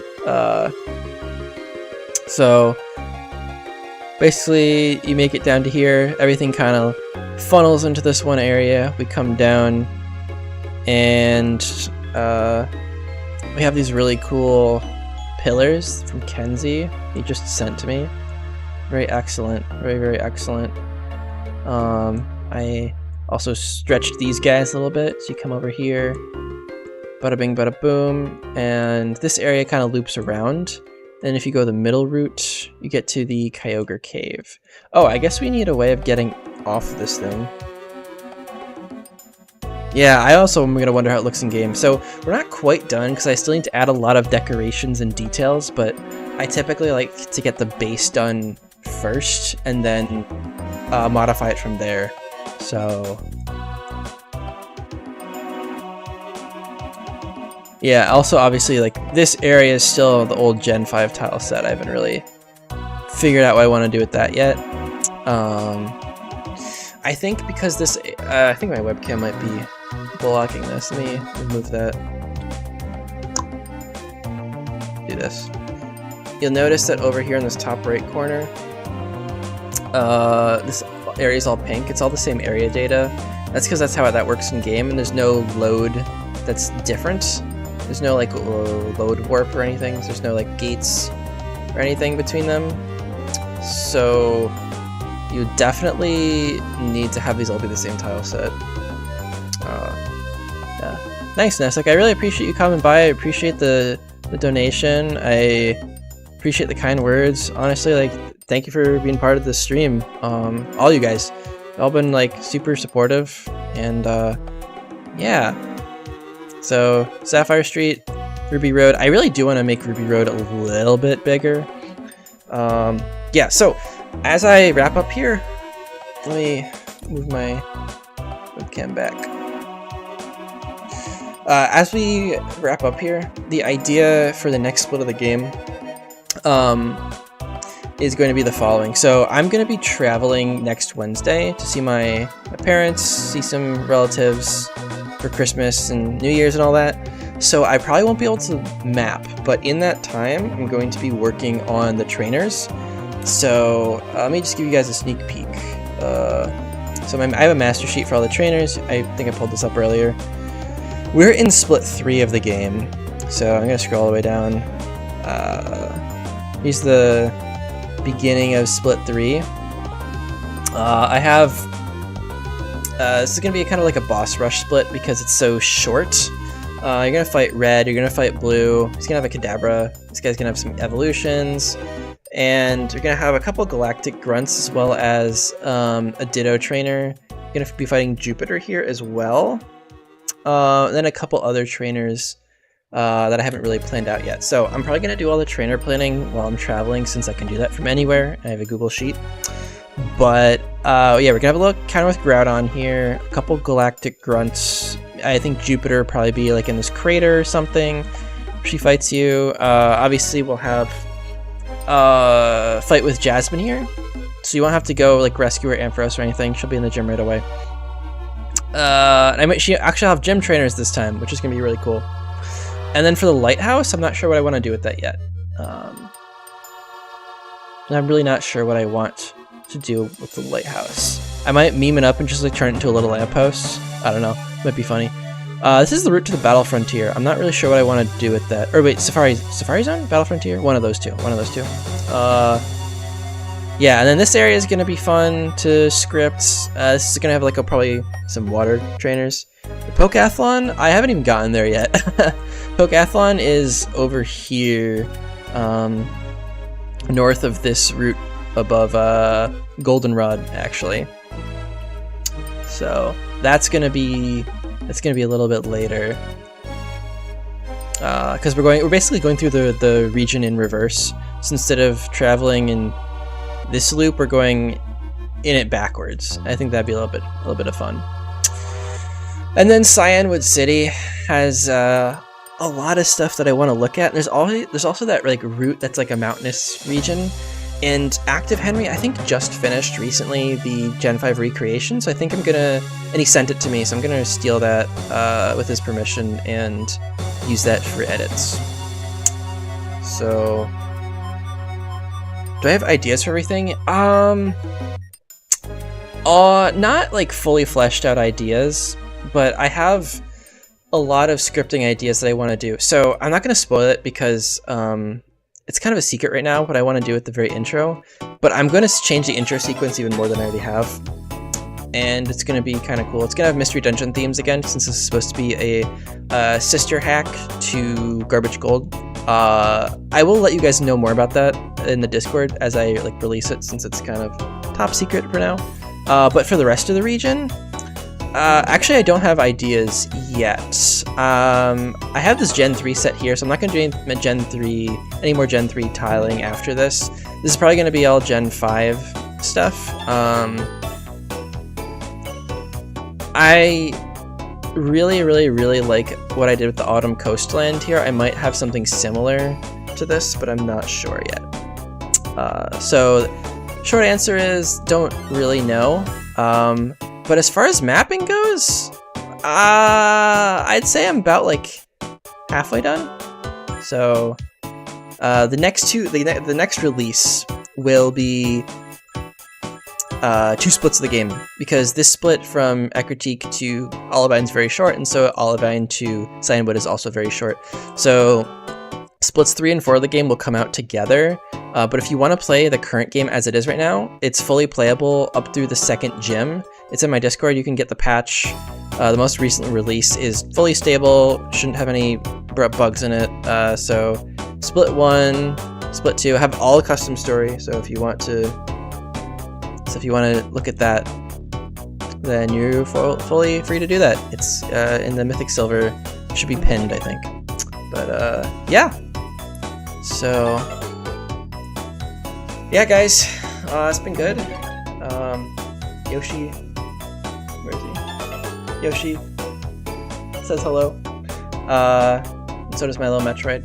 But it's been good, guys, and thanks for stopping by. Thanks for hanging out for a couple hours, and hopefully I'll be able to do this one more time before I go on my vacation. So, see you then.